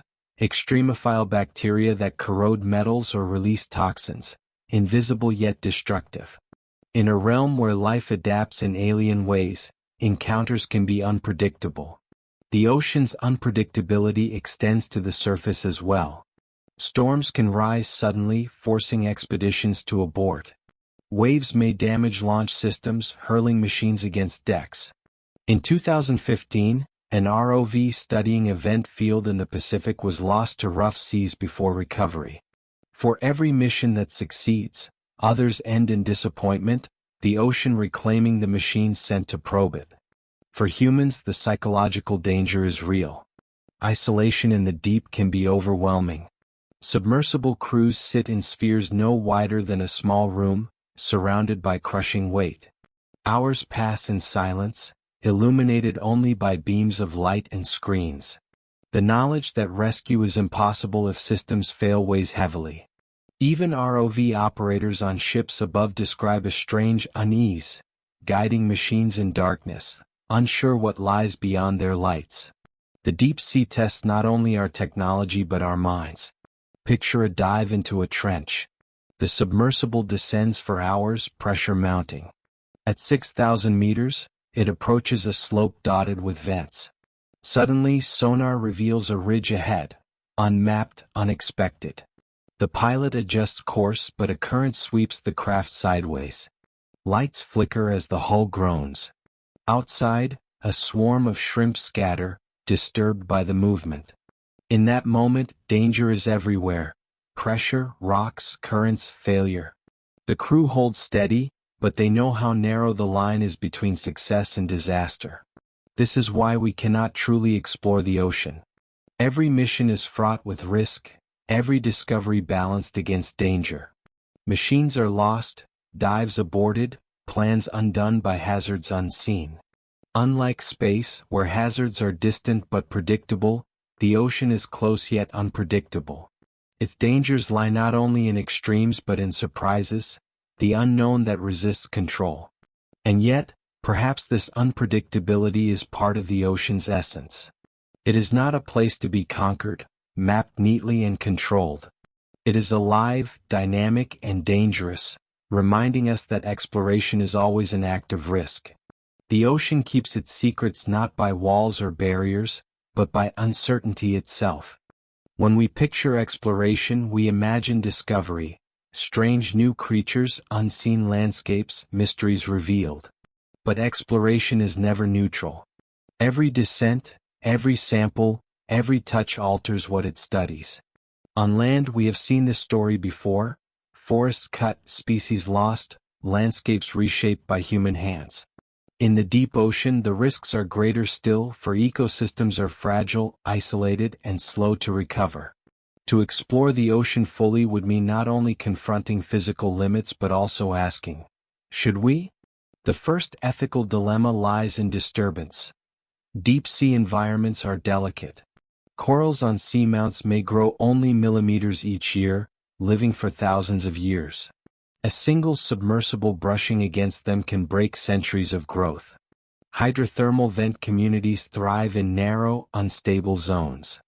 A camera's light, a sample's removal, or a vehicle's propeller can disrupt fragile balances. Creatures adapted to darkness may be blinded by sudden beams, their behaviors altered in ways we cannot predict. Every act of observation risks harm. The second dilemma is extraction. Much of our exploration has been tied to resource potential. The deep holds vast mineral deposits, manganese nodules, cobalt crusts, rare earth elements scattered across plains. These resources tempt industries seeking materials for technology and energy. Mining operations now consider the abyss as a new frontier. Yet harvesting these nodules means scraping seafloors, destroying habitats that took millions of years to form. Species unknown to science may vanish before they are even described. Exploration here becomes exploitation, raising questions about our right to take what the deep holds. Even scientific sampling carries risk. To understand deep-sea life, we bring up specimens, but many do not survive the journey. Pressurized creatures collapse in surface air, fragile bodies reduced to fragments. Each sample is valuable to science, but also a death, a removal from ecosystems that may already be scarce. Some argue that we should limit such sampling, focusing instead on observation, but even observation changes behavior. The deep is not ours to study without consequence. Pollution complicates these dilemmas further. Plastics, chemicals, and even noise now reach the ocean's depths. Microplastics have been found in trenches, woven into sediments miles below. Our ships, lights, and machines add to this burden, introducing foreign substances and sounds into ecosystems that evolved in silence. The very act of exploring adds pressure to systems already under stress. Do we have the right to probe them further, knowing our presence harms what we seek to preserve? There are also cultural questions. For centuries, the ocean has held symbolic meaning, sacred to many peoples, feared or revered as a realm beyond human claim. To treat it as a frontier for exploitation erases these values, replacing reverence with resource. Exploration, if tied too closely to extraction, risks repeating the mistakes of land colonization, turning mystery into commodity. The ethics of ocean exploration must balance curiosity with humility, knowledge with respect. Picture a submersible drifting near a seamount. Lights sweep across ancient corals, their branches fragile, their growth older than nations. A robotic arm reaches out, plucking a sample. The coral breaks, fragments scattering. For science, it is data. For the seamount, it is centuries lost. The explorers record, analyze, publish. But the ecosystem changes, perhaps subtly, perhaps permanently. This is the dilemma. Every gain in knowledge carries a cost, every act of exploration an imprint. Some argue that the ocean should remain largely untouched. We can study its surface, sample lightly, but the deep should remain a refuge, a place left outside human reach. Others argue that exploration is necessary, that without it we cannot understand climate, geology, or life's origins. Between these poles lies compromise, to explore with restraint, to develop technologies that minimize harm, to recognize the ocean not as resource but as living system. This is why we cannot truly explore the ocean, not only because of physical barriers but because of ethical ones. To fully probe its depths would require choices that risk destroying what we seek to know. To exploit its minerals would mean flattening habitats. To capture its creatures would mean killing what may be unique. Exploration, in this sense, is limited not only by what we can do but by what we should do. And perhaps this is the deeper lesson. The ocean is not empty, not inert. It is alive, delicate, and ancient. Its ecosystems have evolved in silence and darkness, untouched by human hands for millions of years. To respect it may mean leaving much of it unexplored, allowing mystery to endure.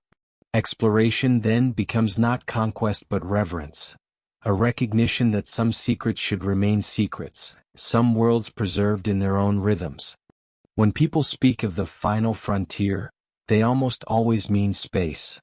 Rockets rise into the sky, astronauts walk on the moon, telescopes capture galaxies billions of light years away. The imagination thrills at stars and planets, at the dream of leaving Earth to colonize new worlds. Yet here on our own planet, lies another frontier no less vast and mysterious, the ocean. Covering more than 70% of Earth, It hides landscapes we have never mapped, creatures we have never named, and processes that govern our climate. Why then do we reach for the stars before the seas? The answer lies not only in technology and funding, but in psychology, culture, and the stories we tell about exploration. Space offers clarity. Look upward at night and you see stars, points of light calling us across the dark. The dream of space is visible, present in every sky. The ocean, by contrast, hides its mystery. From the shore, we see only its surface, its waves and horizons. Its depths remain concealed, invisible to the eye. Human imagination is drawn to what it can see but cannot touch. Space is visible and distant. The sea is near but hidden. In this, space feels more alluring even though the ocean is closer and equally unknown. Space also offers hope. It suggests expansion, escape, a future beyond Earth. Colonizing Mars or building stations among the stars is framed as humanity's destiny, a way to transcend our planet's limits. The ocean, in contrast, feels enclosing. Its depths do not promise new homes or open skies, but darkness, pressure, and confinement. To explore the sea is to accept boundaries, to explore space is to dream of freedom. Our stories gravitate toward hope, and so space receives our passion and investment. Funding reflects this difference. Billions are poured into space agencies, private rockets, and planetary missions. By contrast, ocean exploration budgets are a fraction, often measured in millions rather than billions. The disparity is stark. NASA receives more than 20 times the funding of NOAA's ocean research divisions. Satellites map Mars in detail, while more than 70% of Earth's seafloor remains unmapped at high resolution. Our priorities tilt upward, not downward, revealing where we place value. Culturally, space exploration carries prestige. Walking on the moon became a symbol of national pride, a marker of technological supremacy. The deep ocean, though equally challenging, has never carried the same glamour. Few know the names of those who descended to the Challenger deep, though they achieved feats as daring as any astronaut. The ocean lacks the spotlight, overshadowed by the spectacle of rockets and stars. Yet paradoxically, exploring the ocean is, in some ways, more difficult than exploring space. Space is a vacuum, hostile but predictable. The deep ocean is filled with crushing pressure, shifting currents, and darkness that bends and absorbs signals. Machines designed for orbit often endure longer than machines designed for trenches. But difficulty does not translate into attention. We celebrate the complexity of spaceflight, but rarely the quiet, slow victories of deep-sea dives. Psychologically, space fits our narratives. We dream of leaving Earth because we imagine ourselves as explorers moving outward. The ocean feels inward, claustrophobic, pressing us down rather than lifting us up. Space exploration inspires metaphors of progress, frontiers, conquest, destiny. Ocean exploration suggests humility, limits, fragility, patience. As a species, we prefer stories of triumph to stories of restraint. And so, we look to the sky even while the sea remains unknown. But this choice has consequences. Space exploration offers knowledge of distant worlds, but the ocean holds knowledge vital to survival here. It regulates climate, stores carbon, supports fisheries, and contains ecosystems that may hold cures for disease. To ignore it is to ignore Earth itself. We reach for Mars while knowing less about the trenches beneath our feet. It is a paradox of priorities, chasing distant dreams while neglecting nearby necessities. Picture two images. 1. A rocket launches, fire and smoke billowing, crowds cheering as it climbs toward the sky. The other. A research ship lowers an ROV into gray waters, its crew quiet, its discoveries hidden in darkness. Both are acts of courage, of curiosity, of exploration. Yet only one captures headlines, funding, and imagination. The other remains in shadows, though its discoveries may matter more to our daily lives. This is why we cannot truly explore the ocean. Not only because it is vast and hostile, but because we choose not to. Our culture, our funding, our imagination turns elsewhere. Exploration requires not only tools but will, and for now, the will to probe the deep is weaker than the will to chase the stars. And perhaps this too is part of the ocean's story. It is a frontier not of conquest but of humility. It asks us to look inward rather than outward, to accept limits rather than dream of escape. The ocean resists our desire for glory, offering instead a quiet reminder. Mystery endures here as much as in the sky. Exploration is often imagined as a path toward certainty. We venture into the unknown, we map it, we catalog it, and the mystery shrinks. But the ocean does not obey this narrative. In the sea, each discovery is not an answer but a door, opening onto more questions, more mysteries. The more we know, the more we realize how little we understand. It is a paradox at the heart of ocean science. Discovery enlarges the unknown. Consider the discovery of hydrothermal vents in 1977. Before that moment, scientists believed life everywhere on Earth depended on sunlight. Then, at the mid-ocean ridge, they found ecosystems thriving in darkness, fed by chemical energy from Earth's crust. Tube worms meters long, clams with symbiotic bacteria, crabs clustering in scalding water, all surviving without the sun. The discovery transformed biology, suggesting not only new ecosystems on Earth but also possibilities for life on other planets. Yet with every vent discovered, new questions emerged. How many such communities exist? How do they form and disperse? How do species migrate between them across miles of abyss? The discovery revealed life's resilience but also exposed vast gaps in knowledge. The same paradox appears in deep-sea life. Each ROV dive often reveals species never seen before. Jellyfish with glassy bodies, fish with transparent heads, squid glowing with bioluminescence. In some expeditions, more than half the creatures filmed are unknown to science. Yet for every species catalogued, dozens more remain unnamed, unseen, drifting just beyond the beams of light. Our sense of the ocean's diversity grows, but so does our awareness of its immensity.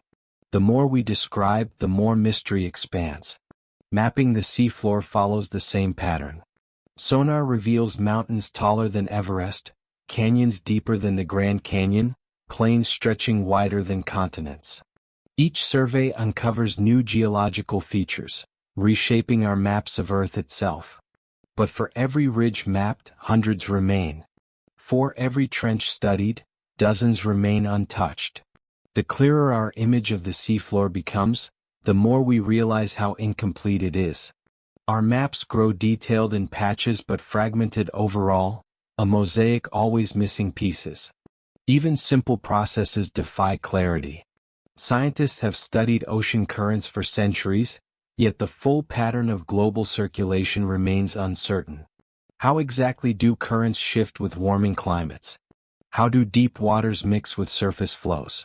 How will future carbon absorption alter the ocean's rhythm? Each new measurement sharpens models but also reveals complexities that defy prediction. The ocean's scale ensures that answers multiply into questions. This paradox is not failure, it is the nature of exploration. The ocean is not a closed puzzle waiting to be solved. It is a dynamic system, vast and changing, where knowledge is always provisional. To learn one truth is to glimpse many more mysteries. This humbles us, reminding us that certainty is not the end of discovery but its beginning. Picture a dive to an unexplored seamount. An ROV descends, its lights cutting through blackness. The cameras reveal corals clinging to slopes, fish darting in shadows, and strange gelatinous forms drifting past. Scientists gasp as species after species appears, none recorded before. They take notes, samples, images. Yet as the dive ends, they realize they have seen only a fraction, a sliver of a single mountain. Beyond the lights lie hundreds of other seamounts, thousands of other species, entire ecosystems unseen. The discovery is profound, but it is also humbling. The unknown is now larger, not smaller. This is why we cannot truly explore the ocean. Exploration here does not reduce mystery, it expands it. Each revelation multiplies the questions. Each map reveals how much is unmapped. Each sample shows how much remains uncollected. The ocean is not a frontier that shrinks with exploration but one that grows. Our progress deepens the sense of scale, reminding us that the unknown is infinite. And perhaps this is the ocean's greatest lesson. Mystery is not a void to be filled but a horizon to be embraced. The sea resists being conquered not only with depth and pressure but with knowledge itself, turning certainty into curiosity, answers into further exploration. It ensures that discovery is endless, that wonder never fades. The story of exploration is often told as one of human triumph. Ships crossing oceans, climbers reaching summits, astronauts walking on the moon. Yet beneath our oceans lies a realm where human limits are absolute. The deep sea is not only hostile to machines but to us, our bodies and minds unfit for its darkness and pressure. Even with technology, we remain visitors at best, glimpsing through glass and cameras what we can never truly inhabit. The first barrier is physical.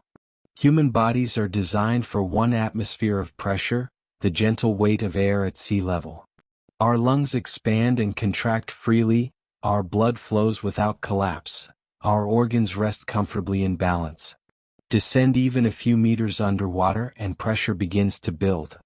Divers can descend safely with training and equipment to perhaps 100 meters, but beyond that, the risks multiply. Nitrogen dissolves in blood, causing narcosis, a drunken confusion that clouds judgment. Rising too quickly causes the bends as gases form dangerous bubbles in tissues. At extreme depths, oxygen itself becomes toxic. The deep ocean is not just challenging, it is lethal to unprotected humans. Protective suits and breathing systems extend limits, but only so far.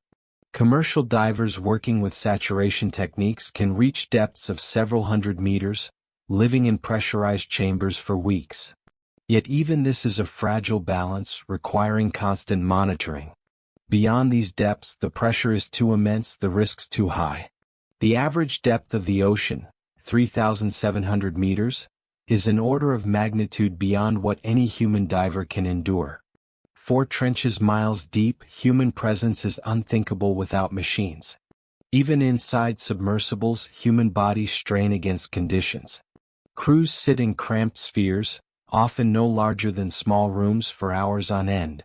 Movement is restricted, comfort minimal. Outside, the pressure could crush steel. Inside, every sound of creaking metal is a reminder of fragility. Psychological stress builds quickly: fear, claustrophobia, fatigue. Unlike space, where astronauts see stars and Earth, submersible pilots see only darkness, broken by narrow beams of light. The sense of isolation is profound, the awareness of danger constant. Our senses too fail us in the deep. Human eyes rely on light, but beyond 1,000 meters there is none. We cannot see without artificial beams, and even then the world appears only in fragments. We miss the vastness, the true colors, the glowing displays of bioluminescence that creatures use to communicate. Our ears, tuned to air, struggle in water where sound travels faster and differently. The deep hums with currents, wails, and seismic echoes, but we cannot hear them as they are. Our senses translate poorly, leaving us blind and deaf in the ocean's language. Psychology adds further limits. Humans are not built for confinement or endless dark. In submarines and submersibles, explorers often describe eerie feelings of detachment, as though they have entered another planet. Hours without sunlight disrupt circadian rhythms. Silence, broken only by creaks and hums, creates tension. The knowledge that rescue is impossible if something goes wrong weighs heavily. Few people can endure such stress for long, limiting missions to hours or days. Even technology cannot erase these human constraints. Submersibles can descend, but only a handful of people in history have seen the deepest trenches directly. Most exploration is done through ROVs, with humans watching screens from safe ships above. Our experience of the deep is mediated, filtered through cameras, lights, and instruments. We do not truly go there, We only send extensions of ourselves, glimpsing indirectly. The ocean remains alien, not a place we inhabit but one we borrow through machines. Picture a submersible descending into the abyss. Inside, 3 people sit pressed together, watching dials and screens. Hours pass as they sink, pressure mounting outside. At 5,000 meters, the hull groans, a deep sound like thunder. They shine lights outward, revealing ghostly fish and drifting jellies.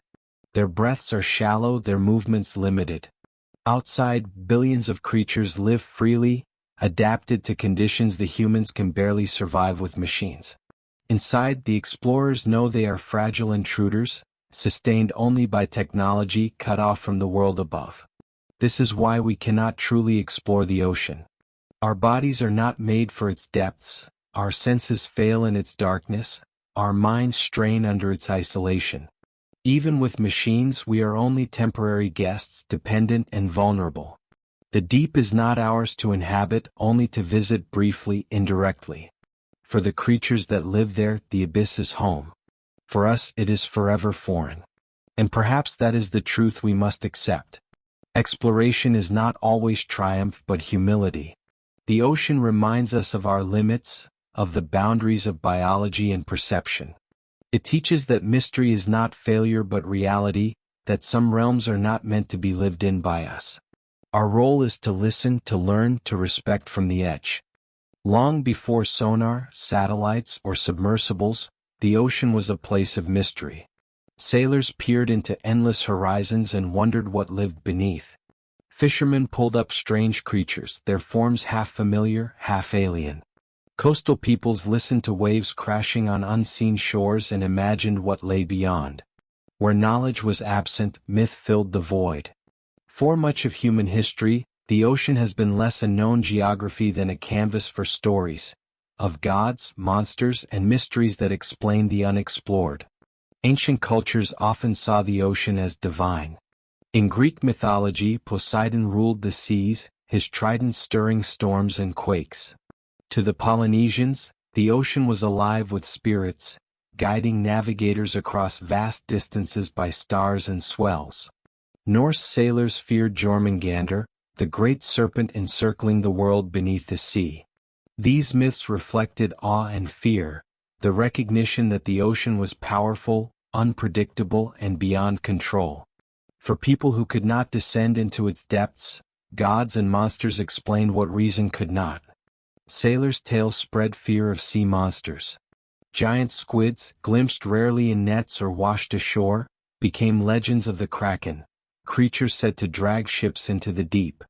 Whales, breaching suddenly beside fragile wooden vessels, were imagined as leviathans, agents of divine punishment or cosmic chaos. Even simple encounters, schools of fish shimmering, phosphorescent plankton glowing at night, were woven into stories of spirits and omens. The ocean's strangeness demanded explanation, and myth was often the only language available. These myths were not only warnings, they were maps of the unknown. Medieval charts often marked uncharted seas with the words, "Here be dragons." The creatures were symbols of danger, but also of possibility. They reminded sailors that beyond the edge of knowledge lay both peril and wonder. To explore the ocean meant facing not only physical storms but also imagined ones, fears given shape in the form of monsters. Even today, echoes of these myths linger. The giant squid, once only legend, is now confirmed, filmed alive in the deep. Yet even with proof, it retains its aura of mystery, a living kraken hiding in trenches. Stories of sea serpents, mermaids, and ghost ships persist, fueled by glimpses of creatures or shadows that resist easy explanation. The ocean still births myths because it still hides more than it reveals. For every mystery solved, new questions appear, and imagination fills the gap.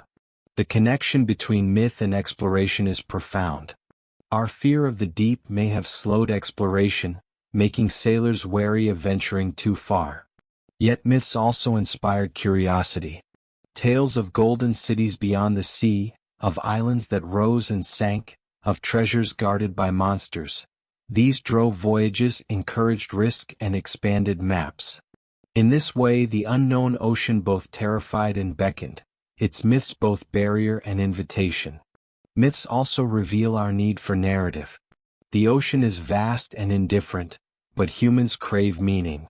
We transform its storms into battles of gods, its creatures into monsters, its mysteries into lessons. These stories comfort us, giving shape to what cannot be seen. They also remind us that exploration is not only physical but imaginative, that before we send machines we send stories, and that myths are the first form of exploration. Picture a ship sailing into uncharted seas centuries ago. The horizon stretches endless, the crew whispering of krakens and sea serpents. At night, the water glows with phosphorescence, and they murmur of spirits in the waves. A whale breaches suddenly, its massive body mistaken for a monster. The sailors clutch talismans, pray to gods, and continue into darkness. They are explorers but also storytellers, their myths guiding them as much as stars. This is why we cannot truly explore the ocean. Even with machines and maps, myths linger. The sea resists full rationality, always leaving room for imagination. Knowledge can chart ridges and catalog species, but the feeling of mystery, the impulse to tell stories, remains.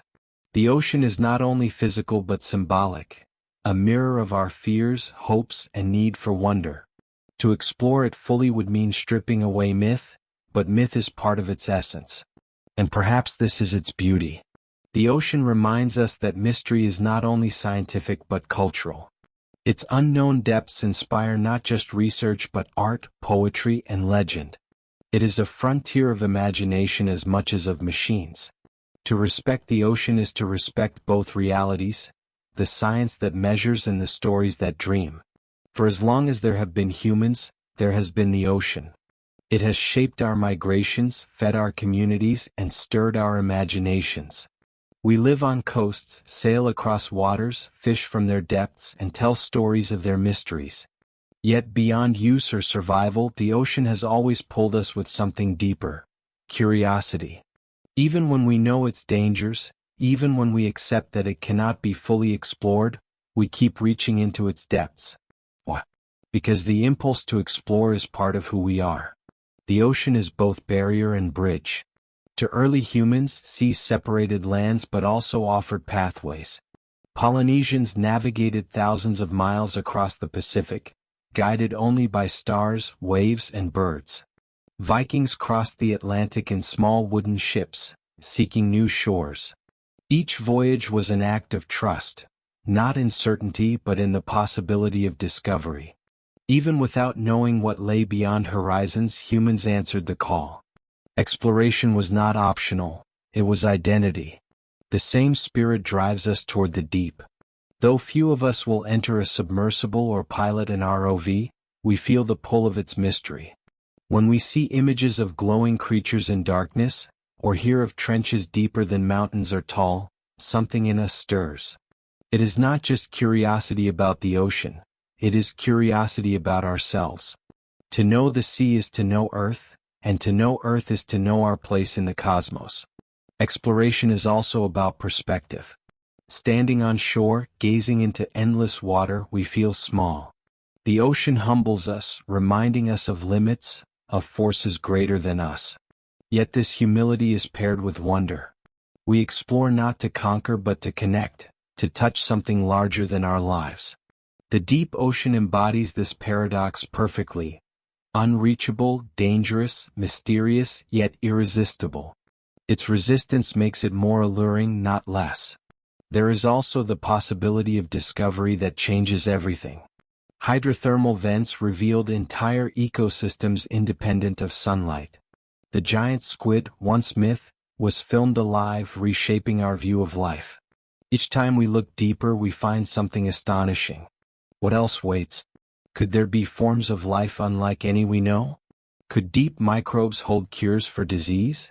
Could new geological insights change how we understand Earth itself? The ocean tempts us with the chance that tomorrow's dive may rewrite today's science. For individuals, the call of the ocean is often personal. Divers describe peace beneath waves, a sense of weightlessness and belonging. Sailors speak of awe at horizons with no end.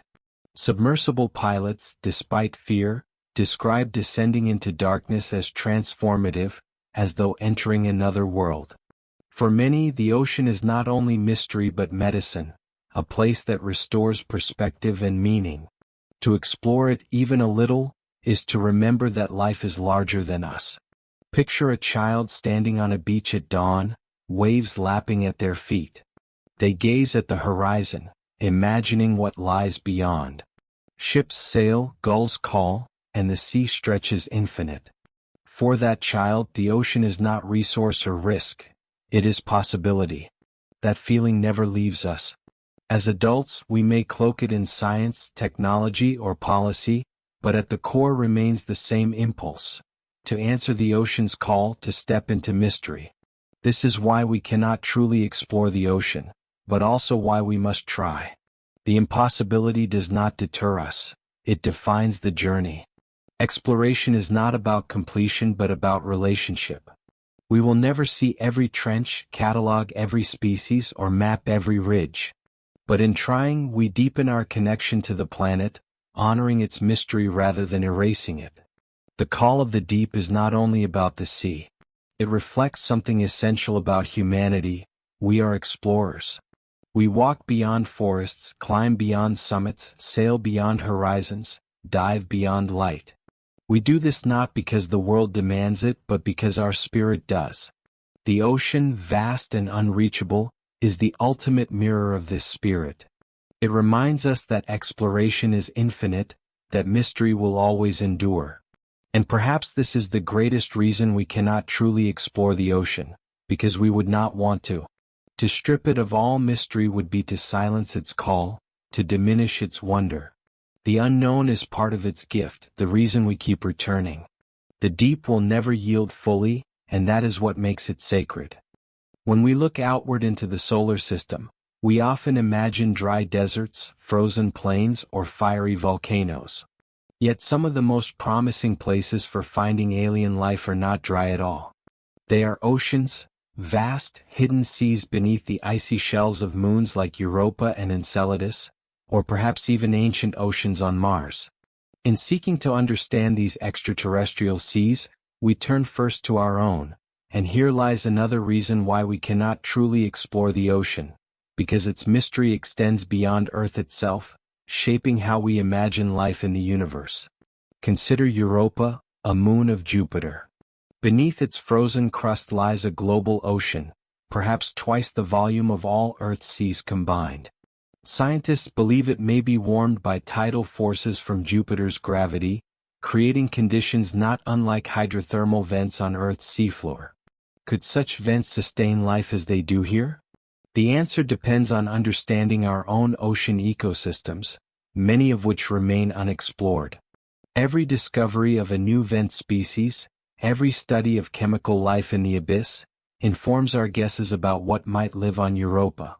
But because Earth's oceans are still so little known, our models of alien life are incomplete.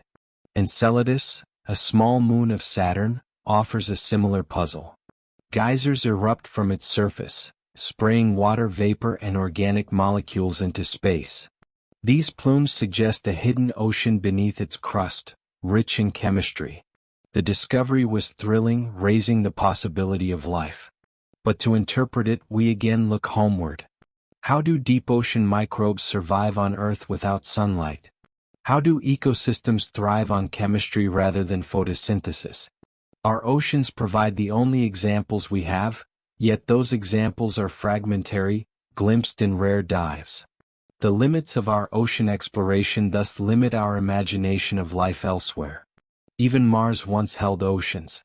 Dry river valleys and mineral deposits suggest that water once flowed across its surface, perhaps pooling in seas.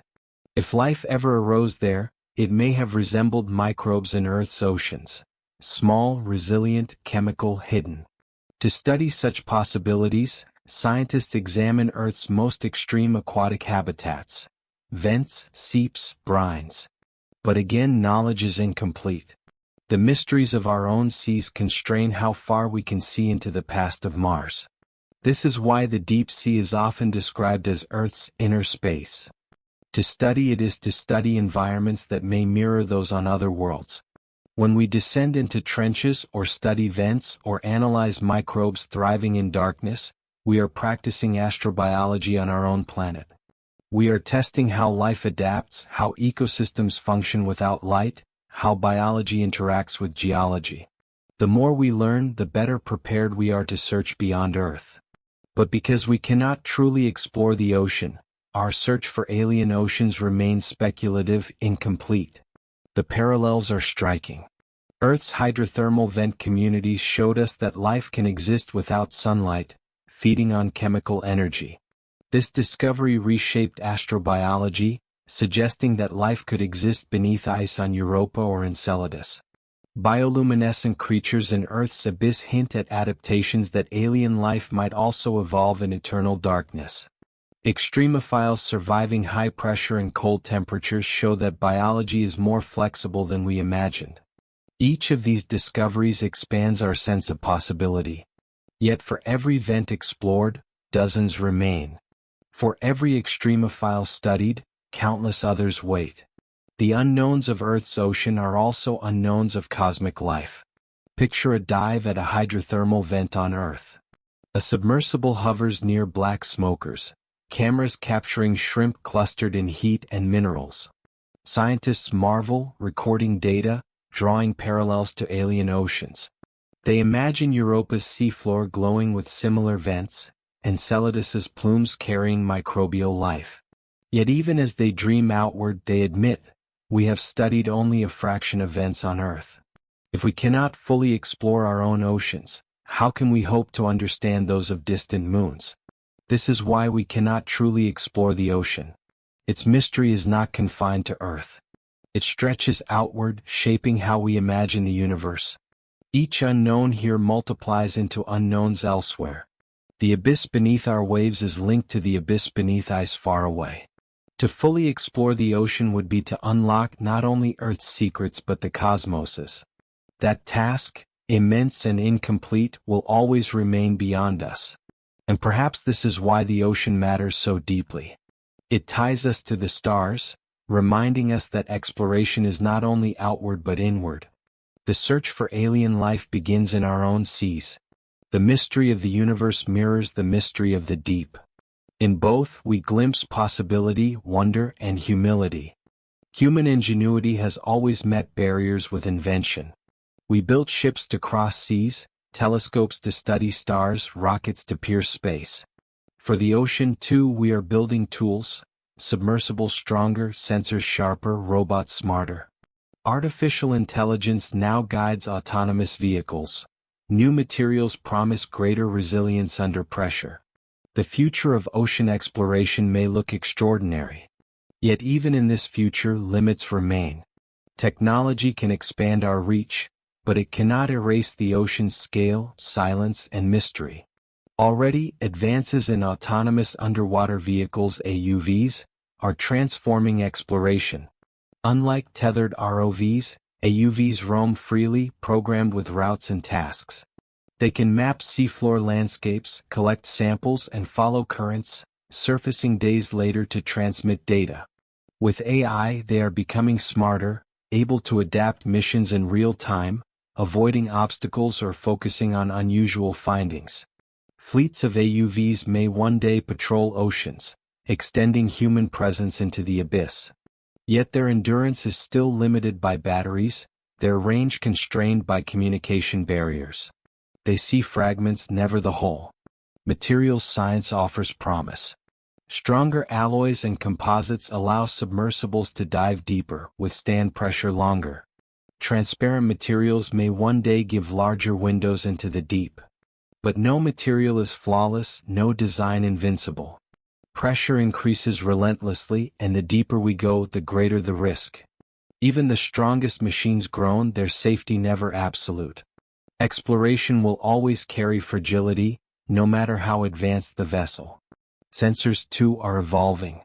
Tiny chemical detectors can analyze vent plumes, DNA sequencers can identify life from fragments in water, and high-resolution sonar paints sharper maps. Distributed networks of sensors may one day blanket oceans, monitoring climate, life, and geology continuously. Yet coverage will always be incomplete. The ocean is too vast for total surveillance, too dynamic for perfect measurement. Data may grow, but gaps will remain, like stars missing from a sky chart. Artificial intelligence promises to accelerate discovery. Machines can analyze images faster than humans, spotting species or features overlooked by tired eyes. Algorithms can predict patterns in currents, model ecosystems, and guide fleets of robots efficiently. In theory, AI could transform exploration from slow human-led missions to constant robotic patrols. Yet even AI is bound by data. It cannot reveal what it has not seen, cannot imagine creatures outside its training. Mystery remains outside the dataset, beyond the algorithm. Some dream of ocean colonization, habitats beneath the waves where humans might live and work. Projects like undersea laboratories already exist, supporting short-term research. Advances may extend these stays, making longer habitation possible. But the challenges are immense. Pressure, isolation, and psychological strain make permanent life underwater unlikely. We are not built for such environments, and machines may serve better than people. The dream of colonization may fade into reality. Our role in the deep will remain temporary, mediated by technology. Other visions imagine tapping oceans for resources, mining nodules, extracting energy, harvesting new compounds. These efforts may drive technological innovation, but they also risk harm. Machines designed to exploit could damage ecosystems before we understand them, raising ethical dilemmas. The more powerful our technology becomes, the more responsibility it demands. Exploration cannot be separated from stewardship. Picture a future expedition. A fleet of AUVs glides silently through the abyss, mapping ridges, sampling plumes, recording species. Above, satellites relay their signals, algorithms integrating data into global models. In laboratories, AI processes images, identifying hundreds of new species. On screens, scientists marvel at clarity once impossible. Yet beyond the reach of sensors, darkness remains. For every mapped ridge, another lies untouched. For every species identified, dozens drift unseen. Technology illuminates, but it does not exhaust. The abyss endures. This is why we cannot truly explore the ocean. Technology will expand our reach, but it cannot erase scale or silence. Machines can sample, record, predict, but they cannot conquer immensity. The deep sea is not a puzzle to be solved but a universe too vast for closure. Each advance adds light but also reveals new shadows. And perhaps this is the lesson of technology's future. Exploration is not completion but continuation. The ocean will always hold more than we can know. Machines will help us see further, but they will never end the journey. Discovery will remain endless, a horizon always receding. The ocean is not only a physical reality. It is also a presence in our minds, a force that has shaped cultures, inspired artists, and stirred philosophers for millennia. Even when unseen, its rhythms echo in our stories, our songs, our paintings. If we cannot truly explore the ocean, it is partly because it is not only a place to measure but an idea to live with, a symbol of mystery, depth, and infinity that transcends charts and data. In literature, the sea has long been a canvas for the unknown. Homer's Odyssey describes journeys across dangerous waters, filled with gods and monsters. Shakespeare's plays use the ocean as a symbol of fate and change, its tides echoing human fortune. In Moby Dick, Melville paints the sea as vast, inscrutable, both beautiful and terrifying, reflecting the human struggle to find meaning in a world larger than ourselves. These stories do not explain the ocean. They reveal its role as metaphor, as mirror of the soul. In art, the sea has been painted as calm horizon and violent storm, as cradle of sunrise and abyss of night.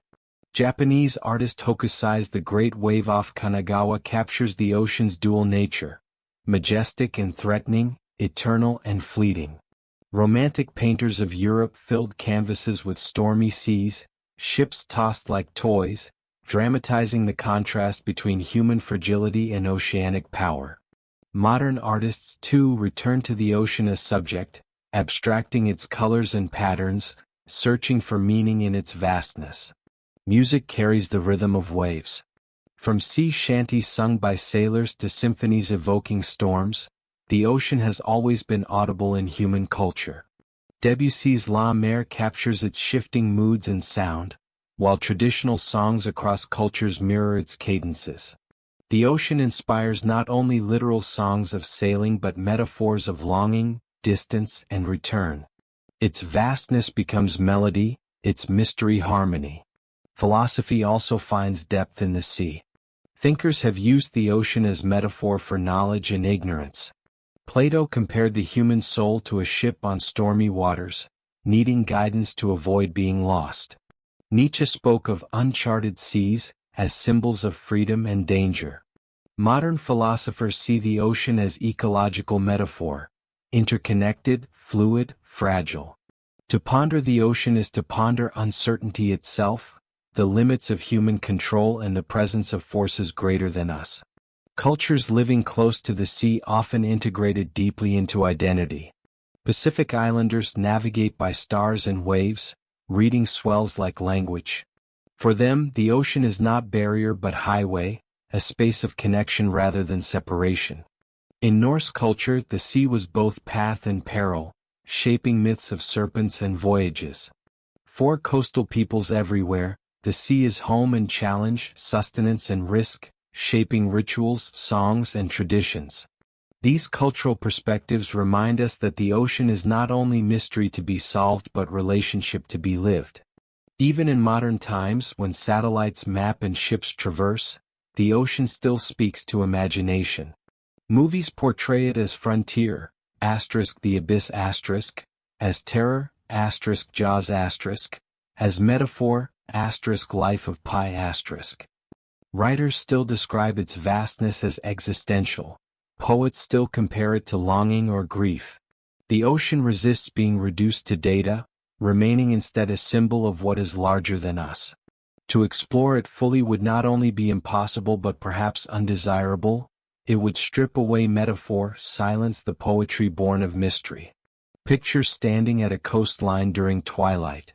Waves roll steadily, their sound blending with the wind. The horizon stretches endless, glowing faintly with the last light. You feel small but also connected, aware of time, of history, of the countless others who have stood before you, gazing at seas with awe. That feeling is not scientific but cultural, not a measurement but a meaning. It is why the ocean endures as symbol, why its exploration can never be purely physical. This is why we cannot truly explore the ocean. Because it is not only a world of trenches and currents but a world of meaning. It is infinite in the imagination, always larger than our instruments. To chart every ridge would not capture its role in art. To catalog every fish would not silence its metaphor. The ocean is mystery not only because it hides, but because we make it so, needing it as symbol of what is beyond us. And perhaps this is its greatest gift. The sea offers not only food and climate regulation but wonder. It inspires music, painting, myth, and philosophy. It is a mirror of human longing, a reminder that mystery is not a problem to solve but a presence to embrace. Exploration, in this sense, is not about conquering the ocean but listening to it, hearing the stories it has inspired across centuries, feeling the meanings it carries beyond science. If the ocean is a mystery, it is also a mirror of humanity. For all our history, it has been both obstacle and opportunity, a boundary that divides and a bridge that unites. Civilizations have risen and fallen along coasts, their stories intertwined with tides and currents. The ocean is not just background to human history, it is the stage on which much of it has unfolded. To understand why we cannot truly explore the ocean is also to recognize that we cannot fully explore its role in our own story, because it is too vast, too layered, too deeply embedded in who we are. From the earliest migrations, humans looked to the sea. Pacific Islanders, guided by stars and swells, crossed thousands of kilometers in canoes, connecting islands scattered across the world's largest ocean. They carried with them crops, animals, languages, and traditions, weaving cultures into networks of exchange. Vikings set sail into the North Atlantic, reaching Greenland and even North America centuries before Columbus. Across the Mediterranean, Phoenicians, Greeks, and Romans used the sea as highway, building empires bound together by trade and war. Each voyage was exploration, each route a new thread in the web of civilization. The ocean was also a giver of sustenance. Coastal communities thrived on fisheries, tides, and reefs, shaping diets and economies. Rivers carried goods to seas, and seas carried goods across continents. Salt, spices, silk, and gold, all flowed along ocean routes, reshaping economies and cultures. Entire eras, such as the Age of Exploration, were driven by ocean trade. The seas connected continents into a single global story, for better and for worse. But the ocean was never only bridge, it was also barrier. Its storms sank ships, its vastness isolated peoples. For centuries, continents were worlds apart, their connections severed by oceans too wide to cross. Even today, seas divide nations, shaping borders and politics. The same waters that unite also separate, their role in human affairs never simple, always double-edged. The ocean has also been a stage for conflict. Naval battles determined the fate of empires. Colonial expansion, carried on ships, reshaped entire continents, often with devastating consequences. The slave trade, a dark chapter of human history, depended on oceans as conduits of suffering. These reminders reveal that the sea is not inherently benevolent or malevolent. It is neutral, a force used by humans for connection or exploitation depending on choices. In more recent centuries, oceans have connected humanity through science and communication. Undersea cables, stretching across basins, carry much of today's internet. Global shipping routes link economies, delivering goods from every corner of the world. Weather and climate, born of ocean currents, remind us daily that we are one interconnected species, bound by the same seas. When storms strike or seas rise, their effects ripple across nations, showing that oceans erase borders even as they define them. Yet even as connector, the ocean resists being fully known. Currents shift, storms rise, resources remain hidden. We chart trade routes but cannot chart every flow. We link continents but cannot link fully the mystery beneath waves. The ocean is too vast, its role in human civilization too complex to capture completely. It has inspired migration, trade, war, and art, but always in ways that exceed simple explanation. Picture a ship in the 15th century, sails filled with wind, leaving Europe's shores. It carries explorers, merchants, or conquerors, bound for lands unseen. For them, the ocean is both danger and promise. Storms may sink them, yet riches may await. Their voyage is possible only because the sea connects continents.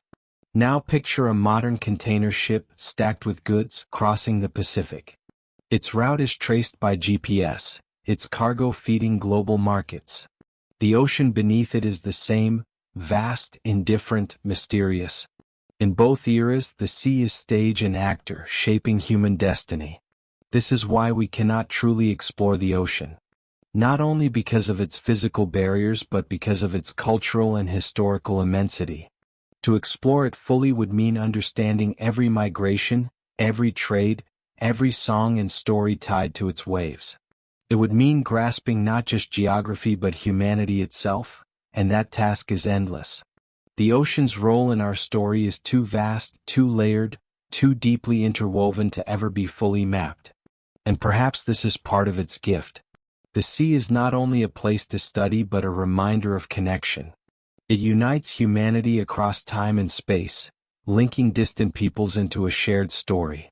To stand by the shore is to feel that history, to know that countless others have stood there too, gazing across horizons, hearing the same waves.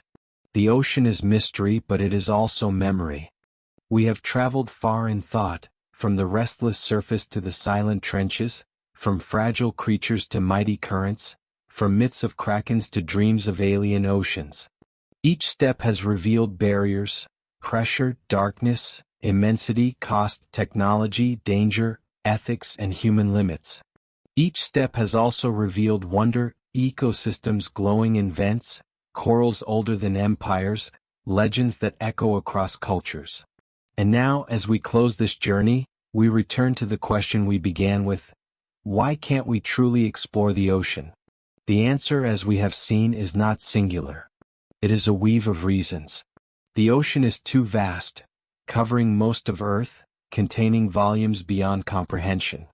It is too deep, its pressures crushing even the strongest materials. It is too dark, swallowing light and hiding life in shadow. It is too restless, currents, storms, and shifting geology defying stability. It is too fragile, ecosystems harmed by even the gentlest touch. It is too expensive, requiring resources that compete with other human priorities. And it is too deeply tied to our imagination, myth, art, and culture, keeping it as symbol as much as substance. Even if we mapped every ridge, cataloged every species, and measured every current, the ocean would remain beyond us. For it is not only a place but a process, dynamic, shifting, alive. What we chart today will change tomorrow. Ecosystems rise and fall, vents open and close, species migrate and evolve. Exploration here can never be final. It is always provisional, always fragmentary. The ocean resists completion because it is not static. It is Earth's pulse, forever beating. Yet this impossibility is not defeat. It is invitation. The ocean teaches us that exploration is not about finishing a map but about deepening relationship. To stand at its shore is to feel both small and connected, to know that mystery endures, and that wonder is not diminished by limits. In fact, wonder grows because of them. If the ocean could be fully known, it might cease to inspire awe. But because it cannot, it remains a wellspring of imagination, science, and humility. It also teaches us about ourselves. The limits we face in the ocean are not only physical but human. Our bodies cannot endure its depths. Our minds crave certainty the ocean denies. Our cultures chase glory in space while neglecting seas at home. Our ethics falter between curiosity and care. The ocean reflects both our potential and our limits, showing us who we are as explorers, as stewards, as storytellers. To ask why we cannot truly explore the ocean is to ask why mystery matters to human identity. Picture once more the ocean at twilight. Waves roll in steady rhythm, their sound ancient, eternal. Beneath them lies a world unseen, ridges, trenches, glowing creatures, ecosystems alive in silence. Beyond them lie stories, of migrations, myths, songs, and dreams. You stand at the shore, aware of what you know and what you never will. And in that awareness lies the ocean's gift. Not certainty but wonder, not conquest but humility. This is why we cannot truly explore the ocean. Because it is too vast, too deep, too alive, too mysterious. Because it exceeds not only our technology but our very nature. Because it is meant not to be conquered but to be respected, not to be solved but to be lived with. The ocean is mystery embodied, and its refusal to yield fully is what keeps it sacred. And so, as we close, we see that the ocean's final lesson is simple. Mystery is not failure. It is presence. It is reminder. It is possibility. We cannot truly explore the ocean, and that is precisely why it continues to call us, generation after generation, wave after wave.